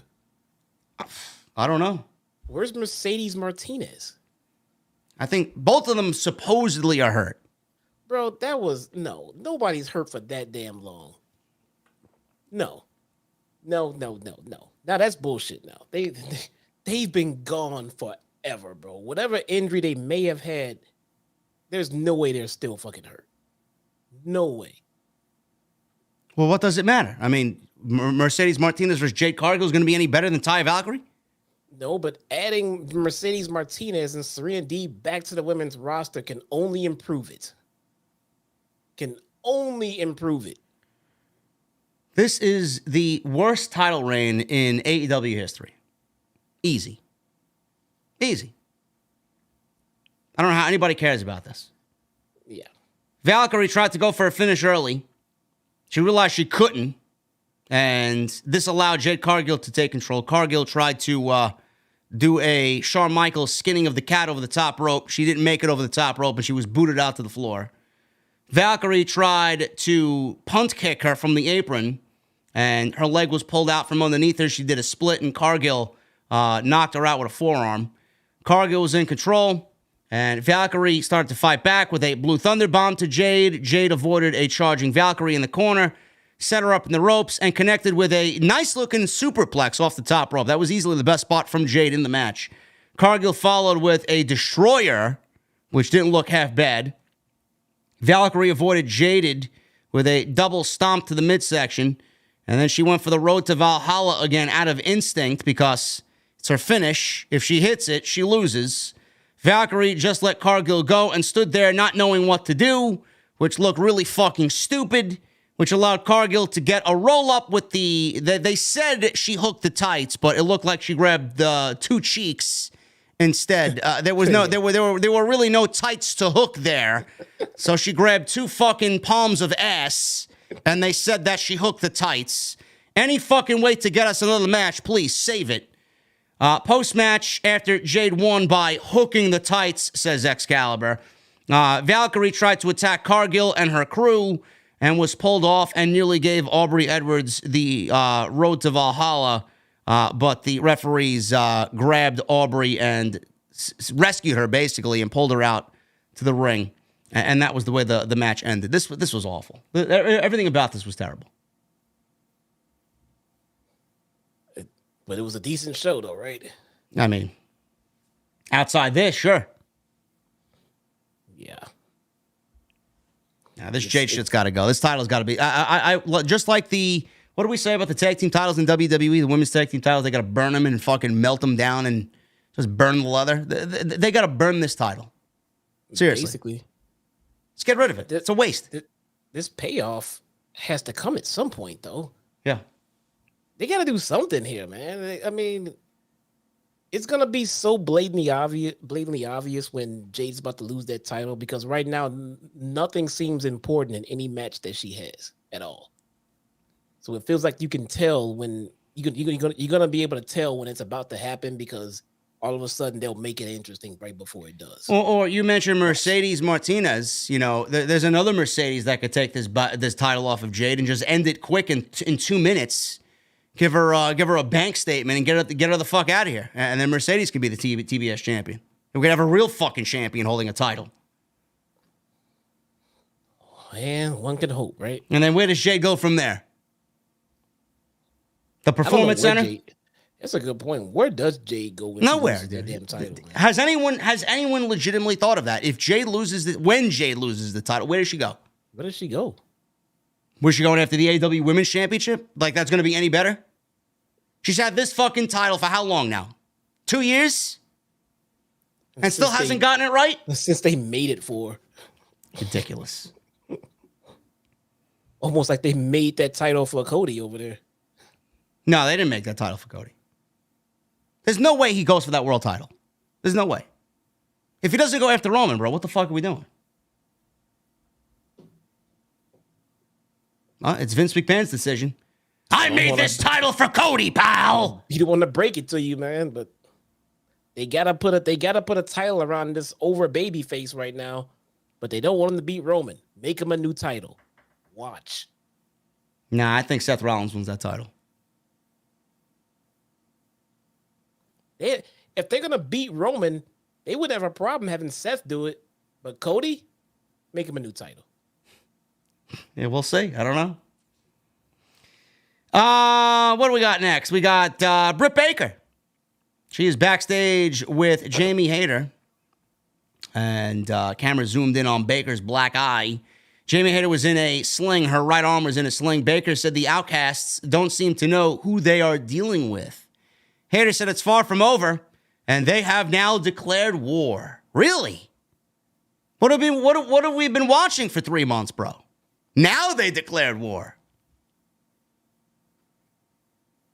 Jessie seems unamused. Nope. She said that it can only end if they send them to the bloody morgue.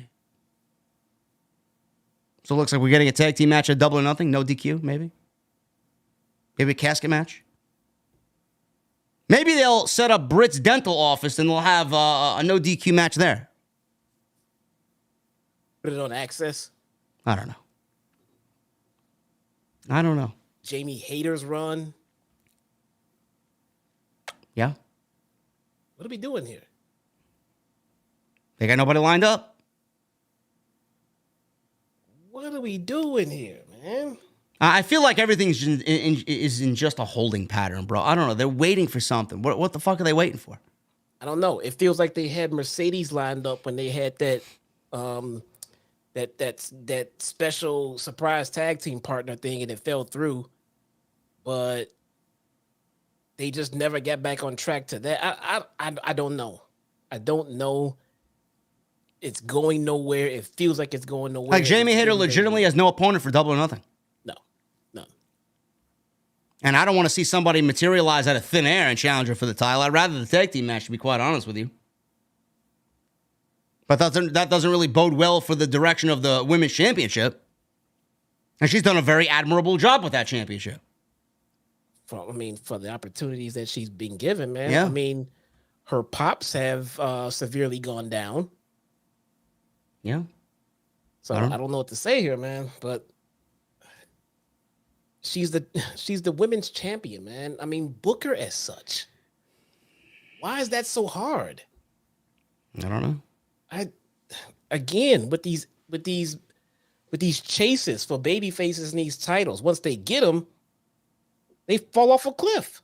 WWE's women's division, both on Raw and SmackDown, are fucking awful. Their divisions are terrible. There's no stories coming out of there. AEW's women's division's awful. There's no stories that are really worth anything coming out of there. Women's division, the women's wrestling scene in North America for both major promotions, the two top promotions in this country, suck. Impact Wrestling just signed Trinity Fatu, and they are looking at probably the best women's division in the entire North American wrestling scene. And someone said to me today, and I really like this statement, Impact is more Ring of Honor than Ring of Honor is. Yes. It really is.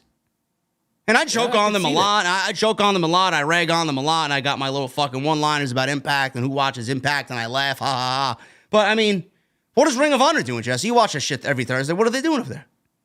Same as Dark, man. Same as Dark. Same as Dark. Just throw some matches together, and that's it. That's awful. That's it. That is awful. Kenny Omega and Konosuke Takeshita with Don Callis. Main event against Butcher and the Blade. You could tell this was an off week if Butcher and Blade are in the fucking main event. Holy shit. Yep. It was an entertaining main event. I always love seeing Takeshita. Kenny Omega's great. Danielson came out. He was on commentary and called Takeshita ungrateful for everything that Danielson had done for him, as he apparently wants to associate with amateurs, he said. So Blade really was taking it to Takeshita out of the gate here with some strikes. Takeshita, nice punches, drop kick to Blade. We got some tags between Takeshita and Omega. They were working as a solid duo here. And Omega hit You Can't Escape into a Takeshita senton off the top on Blade for a 2 count. Omega teased a Terminator dive, but he was tripped up by Kip Sabian on the outside. And Penelope Ford was there and shielded her husband to allow Butcher to wipe out Omega with a flying crossbody on the outside. So Sabian was able to get in some shots. Butcher and Blade kept Omega isolated. During a commercial, we're back. Omega was able to plant Blade with a Kotaro Crusher. Takeshita made the hot tag. He ran wild. He dropped Butcher with a huge lariat, multiple haluva kicks. Takeshita connected with a brainbuster on Butcher, but the Blade broke things up, and that allowed a stunner lariat combination. Butcher and Blade tried to drag hit their drag the lake as Omega prevented it, leading to a Takeshita Blue Thunder Bomb for a 2 count. Takeshita then hit a jumping knee on Blade. Omega followed with a Snapdragon, dived to the floor onto Sabian and Blade. Takeshita hit a charging knee strike, which he obviously learned from Bryan Danielson on Butcher. 1, 2, 3, and Takeshita Omega get the victory. Post-match, Bryan Danielson's on the stage, and he says a professional got the pin in this match while the amateur looked exhausted. So he called Kenny Omega an amateur. If Takeshita trained with the Blackpool Combat Club, he'd be a star, but he chose to side with the elites, who have guys like Brandon Cutler and Michael Nakazawa. So the Blackpool Combat Club then attacked Omega and Takeshita from behind, as Danielson told them to finish the job on Omega from last week. Young Bucks ran out as Moxley was about to stab Omega in the face with a screwdriver, and Claudio ran up the aisleway. He got super kicked. We got Wheeler Yuta ran up the aisleway. He got super kicked.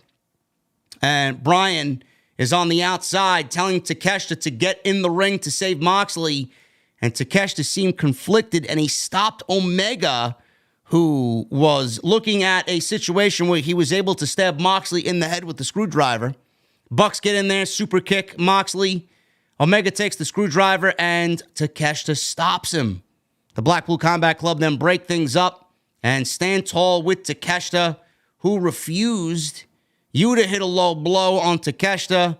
Danielson said he made his choice, so Moxley charged and used the screwdriver on, Omega used the screwdriver on Takeshita to end the show as he was stabbing him repeatedly in the head with it. Blood dripping down Takeshita's face and forearm as the show went off the air. So Takeshita let his emotions get the best of him, bro, and he cost Kenny Omega. Possible tease coming. Possible turn coming. Is Takeshita going to join the Blackpool Combat Club? Well, you guys, I think it was you that said, yeah, you thought that Don was going to join and lead the BCC. So we could be looking at a Don swerve, bro. joins with Takeshita. I Yeah. don't know. That seems like a very babyface thing to do, though. I mean, could you see Takeshita as a heel though? That's the one part that's kind of sticking out to me is like, really? I don't know if I could see that.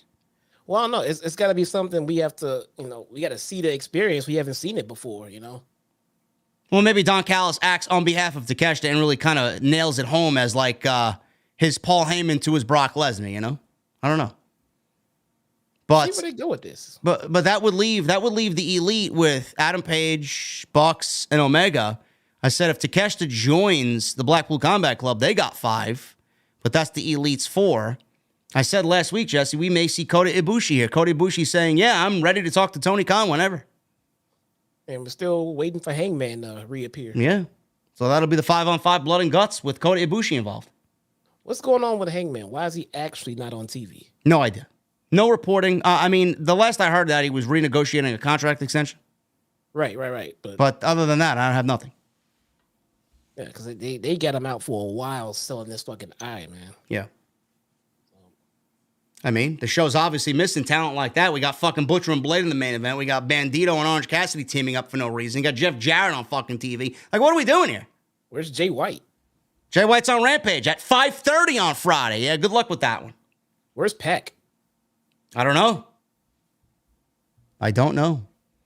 While we complain of having no tag teams, where are all these big names? Where are they?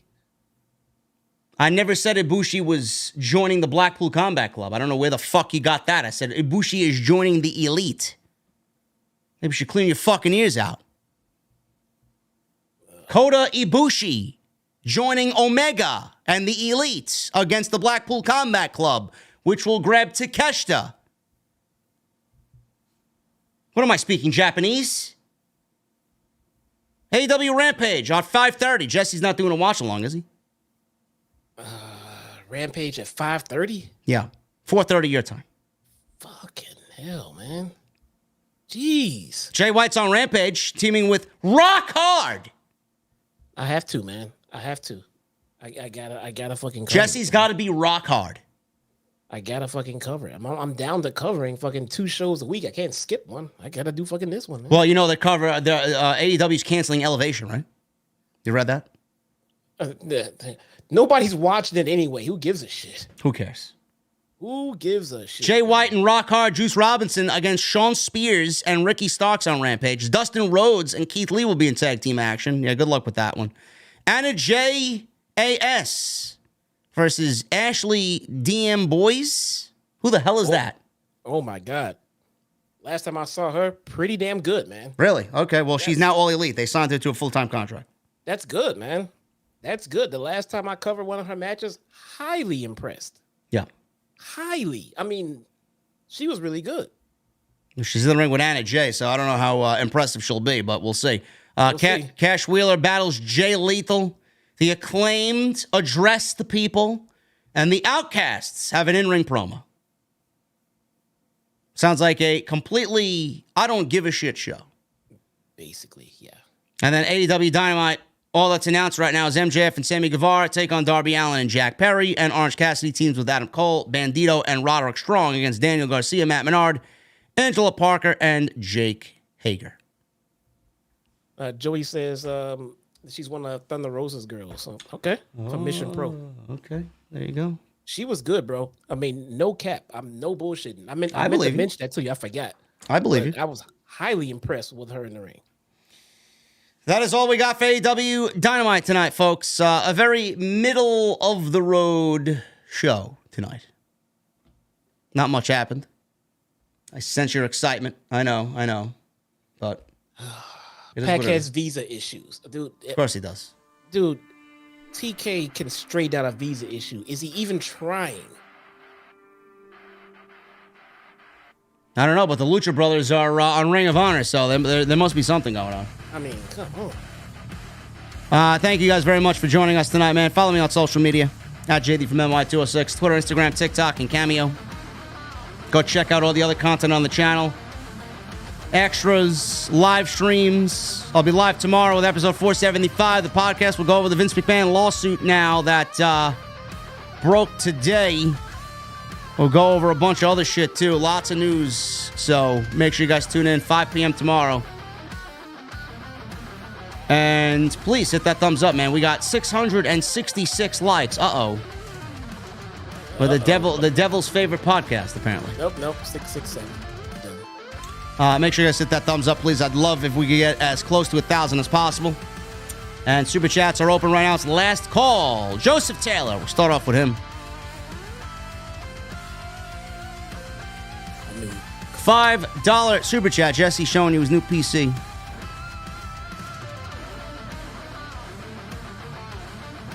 Look at this guy. Fancy, fancy, fancy. No, right? Joseph Taylor, $5 super chat. JD and Jesse, dream match you would like to see one day. You, Joseph Taylor, are crazy. His dream match is Kenny Omega versus Braun Breaker. Oh, my God. Joseph, I'm going to need you to get the fuck out of here, bro. Seriously. My dream match? I don't know. Give me Danielson and Okada. Right now? That would be it. How's Braun Breaker's in-ring work rate? I actually don't. It's not bad. It's not bad. He's gotten a lot better. And he's very good as a heel. He's a heel now? Yeah, they turned him heel, yeah. Oh, okay. Yep. Eder Augustamar with a new membership. Thank you, man. Appreciate you. J Ray with a $5 super chat. According to Fight TV, AEW Dark Elevation is coming to an end. Dark will be next as they prepare to split rosters for Dynamite and Collision come June.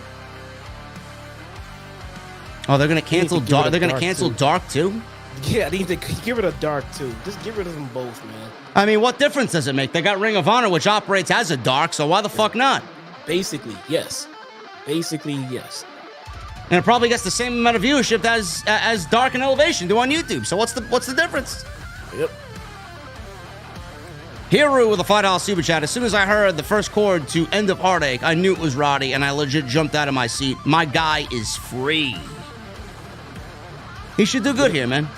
With his wife now. Yeah. I'm sure they're happy. She tweeted about it. I'm sure they're happy. Oh, I wouldn't know. I'm blocked. Well, who blocked you? She did? Yeah. And you keep talking shit about it. And I'm telling you, she's showing signs of improvement. All right. I'll be the judge I'm of that. sitting there telling you she's ready for the main event. I will be the judge of that. She is not ready for the main event. She's not ready for anything. But all that being said, she's actually showing signs of improvement. Munchie. We'll see where she goes. Man, we'll see. Munchie time with a 24 months, 2 years as a member in the venue. Glad that I listened for the last 8 years. Thank you, Munchie time. You got that golden microphone, man. It looks good on you. Anything new about CNC Season 2? Nothing, bro. Hodge moved out to Arizona, so probably not anytime soon. Michelle Moran with a $2 super chat. Would Hangman benefit from a heel turn? No, he would not. No. Hell no. Why would you turn one of the most over baby faces in the company into a heel? Hangman is beloved. He is literally the people's champion of AEW. Yes. Marquise with a 17 months. Thank you, bro. Dynamite was good tonight. I went to Raw on Monday. JD forgot to tell you. Seth and Cody. Pyro was loud, but great. Enjoy my first Raw event. Yeah, Raw was okay. It was okay. We'll see what happens with this draft. Tony Brown with a $4.99. Chocolate versus vanilla booty meat battle. I don't know, man. Not much booty meat on tonight's AEW. I mean, Jade is okay, but Taya, not really up my alley. No. James with a 21 months. Thank you, bro. Keep the good times rolling, Jerry. And F all the haters. Hello. And as always, much love to my OTS fam. 21 months. Thank you, bro. Joseph Taylor with a $2 super chat. Give me Roddy Strong versus Adam Page. Sure. Raging Girl Gamer. Rage, thank you again from the bottom of my heart. Rage, $500 in super chat. AEW sucks. And all hail Omos. He will beat Seth Clownins into oblivion. Next WWE heavyweight champion, Omos. I mean, I can't say nothing about that, bro. She donated $499.99. There you go. Maybe she's right. Reg can say whatever she wants. You want to throw a Great Khali in there, too? I would have let you get away with that, too. Hologram with a 29 months. Well, after that rage bomb, I guess I'll just say congrats on 145, my friend. The growth this year is some of the fastest I've seen in all my years here. We're doing good shit here, man. We're doing good shit here. Thank you. And thanks to you guys. It's all thanks to you guys. Uncle Willie with 8 months. Hey, JD and Jesse wanted to say hello and let you know wrestling training is going good. Any advice? Keep up the great work. Nothing in particular, Uncle Willie. All I will say is just keep pushing through, man. If it's something that you have as far as a passion of yours, do not let it go. Just let that passion shine through, man. Jedi Joke with a $5 super chat. What's up, JD? I asked Jesse last week, and now I ask you. This is a fuck, marry, kill. Nia Jax, Doudrop, and Emi Sakura. Yeah, Jesse's over there smiling. This fucking guy. Great podcast as always. Hashtag OTS for life. I remember my answer, so I want to see what you say. All right, I'm gonna kill Emi Sakura. I'm going to.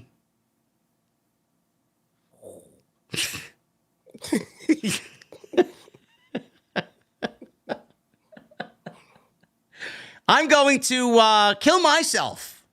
Nope. So I don't have to do it. All right, I'm gonna marry Doudrop and fuck Nia Jax. Oh God. Whew, we were close. Okay, so I married Doudrop as well. Doudrop has a very, very bubbly and outgoing personality. So I would rather spend the rest of my days with someone like that. I'm gonna kill Nia Jax. There's no way I can. I'm just gonna kill her right away. She lost weight, bro. She has to go. It's not about her weight. She just has to go. Oh, okay. She has to go. Listen, listen. I don't like my women large. That's just the way I am. Okay. And Emi Sakura, I can't stand her so much. I would just go ahead and just hate fuck her. Just right. I mean, just nah. Nope. I hate her so much. Nah. I'm gonna enjoy. I'm just gonna just hate bang away. But Nia Jax, I'm killing, and I'll just marry Doudrop. I don't know. Jedi Joker, man. Listen, I don't know what you're on, bro, but we can't. Yeah, my whole.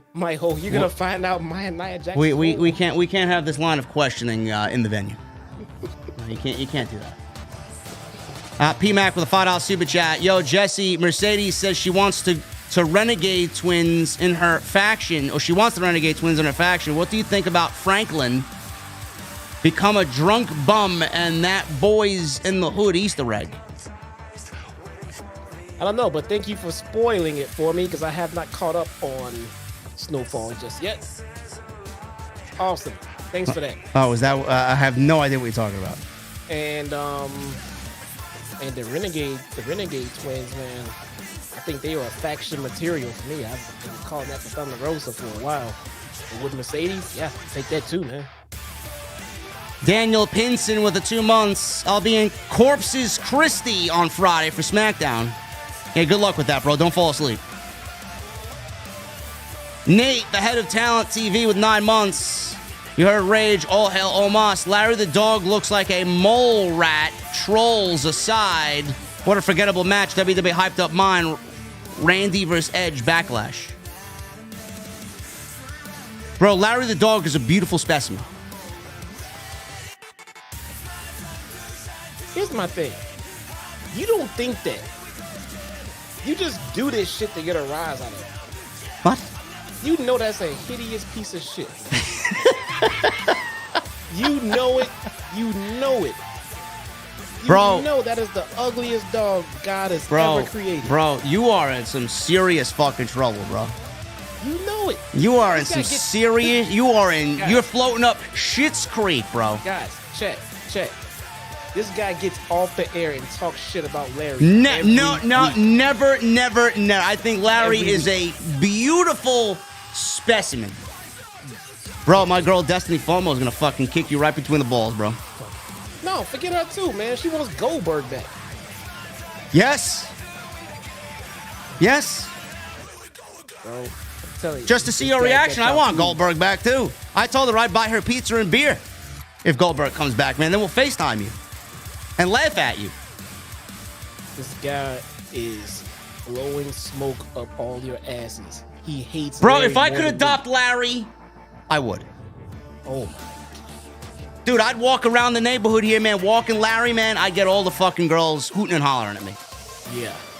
Oh, Oh, look at this little cutie. And pointing and laughing at that ugly ass dog. I will not have any. Get Black Bolt out of the chat. Black Bolt, get the fuck out of here, bro. Get Black Bolt out of the chat. Hooligrim now. And that dog is ugly. Oh. I don't believe you, Pete. Dog is fucking hideous. Jason Martinez with a $2 super chat. Jesse, I'm with you. Happy with Impact. Naomi, let's go. Brad Pye with the $2 super chat. I want Miro to join the Blackpool Combat Club. I want Miro on television. I don't give a fuck where he goes. I want Miro on TV.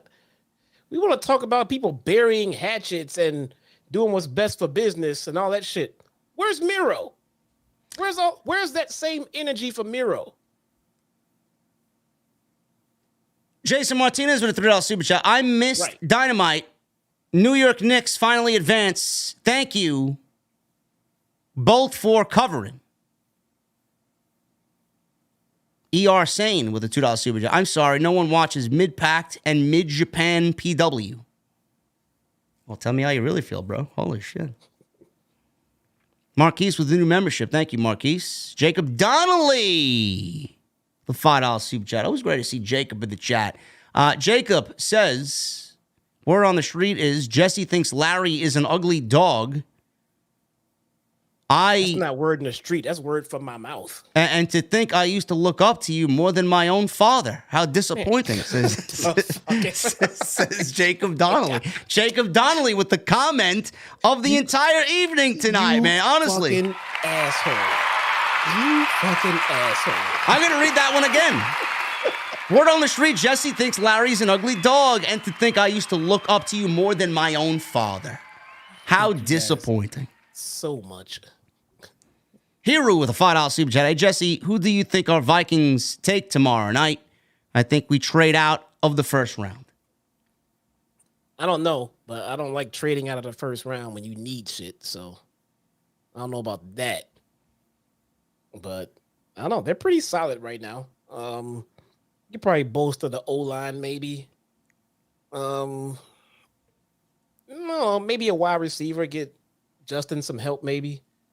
But I don't know. I don't like trading away your first round pick, man. I think that's always a bad idea.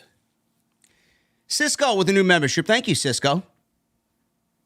The fuck are you drinking tonight, man? Scorpio with a $5 super chat. Tony Khan is slowly starting to turn into Vince from a non-logical creative standpoint. Also, who looks better in trunks, Jade Cargill or Rhea Ripley? Ooh, that's a good question. That's a good question. That's not a good question. That's a good question. Why not? That is not a good question. That's an easy answer. I'm taking Rhea Ripley. Thank you. What? I'm taking Rhea Ripley. It's an easy answer. Nick Williams with a $5 super chat. Rage is wrong. Omos sucks, but Baron Corbin is a legend. You guys are fucking. I mean, holy shit! What the fuck are we serving tonight, bro? Holy shit! When we start seeing Baron Corbin get pushed again with this draft, you know Vince is. Oh, absolutely. Billy Sazane with a 9 months. AEW General Manager perfect would be Nigel McGuinness. Yes. I want Mark Henry. Or him too. I would like Mark Henry. Imagine he brings back the Hall of Pain as a commissioner. Yeah, man. Primo Cologne with a $4.99. JD Dynamite being in the 800K realm. 13 out of the last 17 weeks so far in 2023 is surprising. It's been a strong product. Why have people stopped watching? Because there's no long-term investment, bro. It's just random fucking matches most of the weeks. No matter how good the wrestling is, there's no reason to come back to watch weekly, man. You need episodic television. It's like going to an indie wrestling show. You know, you just go there, you show up, and you watch the wrestling, and you leave. There's no story to it because it's a one-off for you. You're not gonna go there every week. Yeah.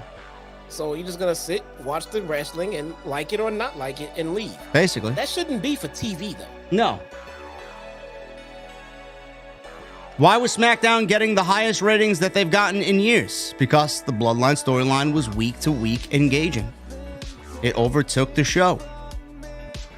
Russell Wagner with 18 months. Thanks for all the updates and work you do. Thank you, Russell Wagner, for 18 months, brother. Joseph Taylor with a $3 super chat. I would marry Serena Deeb. I like older women. It's good for you, bro. It's good for you. Dom Wapo with a $1.99. Where is the House of Black? I don't know. That home playing house. What the fuck? That's what they're doing. Julia Hart was on Rampage last week, wasn't she? I believe so. Was it Rampage or was it? Yeah, it must have been Rampage. It wasn't ROH. So yeah, she was on Rampage. Oh, that's great. Look, she looks good. I like Julia Hart. Julia is developing. Her in-ring work is it's about the same. It's not getting worse. She is steadily getting a little bit better, but more importantly, she is getting better at her gimmick. She is killing her gimmick right now. She is very good at what she does. $5 super chat, Paul Jackson. Thank you, brother. Great show, guys. Prayers for Tommy Dreamer, who just lost his mother. That sucks. Thoughts and prayers to Tommy Dreamer, man. That's awful. And Chill Vibes with a 23 months, 4 more days till my golden mic. Oh, yeah. That's what I like to see. Anyway, guys, we are about to get out of here, man. I have, I don't know what I'm doing. I may go to bed, to be honest with you. I'm fucking tired. I'm gonna watch Snowfall. Well, after you got spoiled. Yeah, I mean, I guess it's my own fault. I'm only 1 week behind, but why would you super chat with results in it? And what the fuck? I don't know. I don't even know what the fuck you're talking about. Snowfall, what is that? TNT show? FX. Anyway, guys, thank you for joining us on tonight's very, very middle-of-the-road AEW Dynamite post-show. We weren't middle of the road. Dynamite was, but I'll be back tomorrow afternoon, man. We got a big show lined up tomorrow, man. We're going to talk about Vince McMahon, this lawsuit now, this defamation suit, this racial fucking discrimination lawsuit with Bianca Belair and Apollo Crews named in it. Oh, my goodness. Lots to uncover there. Jason Martinez with a $5 super chat. Sorry, my shorthand stinks. I said happy Naomi is with better talent and impact. Also missed Dynamite because I saw the clinch game. And thank you both for catching me up. Thank you, Jason. No worries, bro. We're all happy for Naomi. We love Trinity. Anyway, guys, tomorrow's stream, 5 o'clock. Tune in. I may have an extra up tomorrow afternoon as well, earlier in the afternoon. So make sure you guys keep an eye peeled on the channel. Follow me on social media at JDfromNY206. That's Chi-Town Smart on Twitter as well for Jesse. At JDfromNY206, obviously, is me. Hit that thumbs up. Go check out all the other content on the channel. And hit that subscribe button down below, guys. Thank you for 145. And I will see you all tomorrow for episode 475 right here on Off the Script. I'll see you guys tomorrow.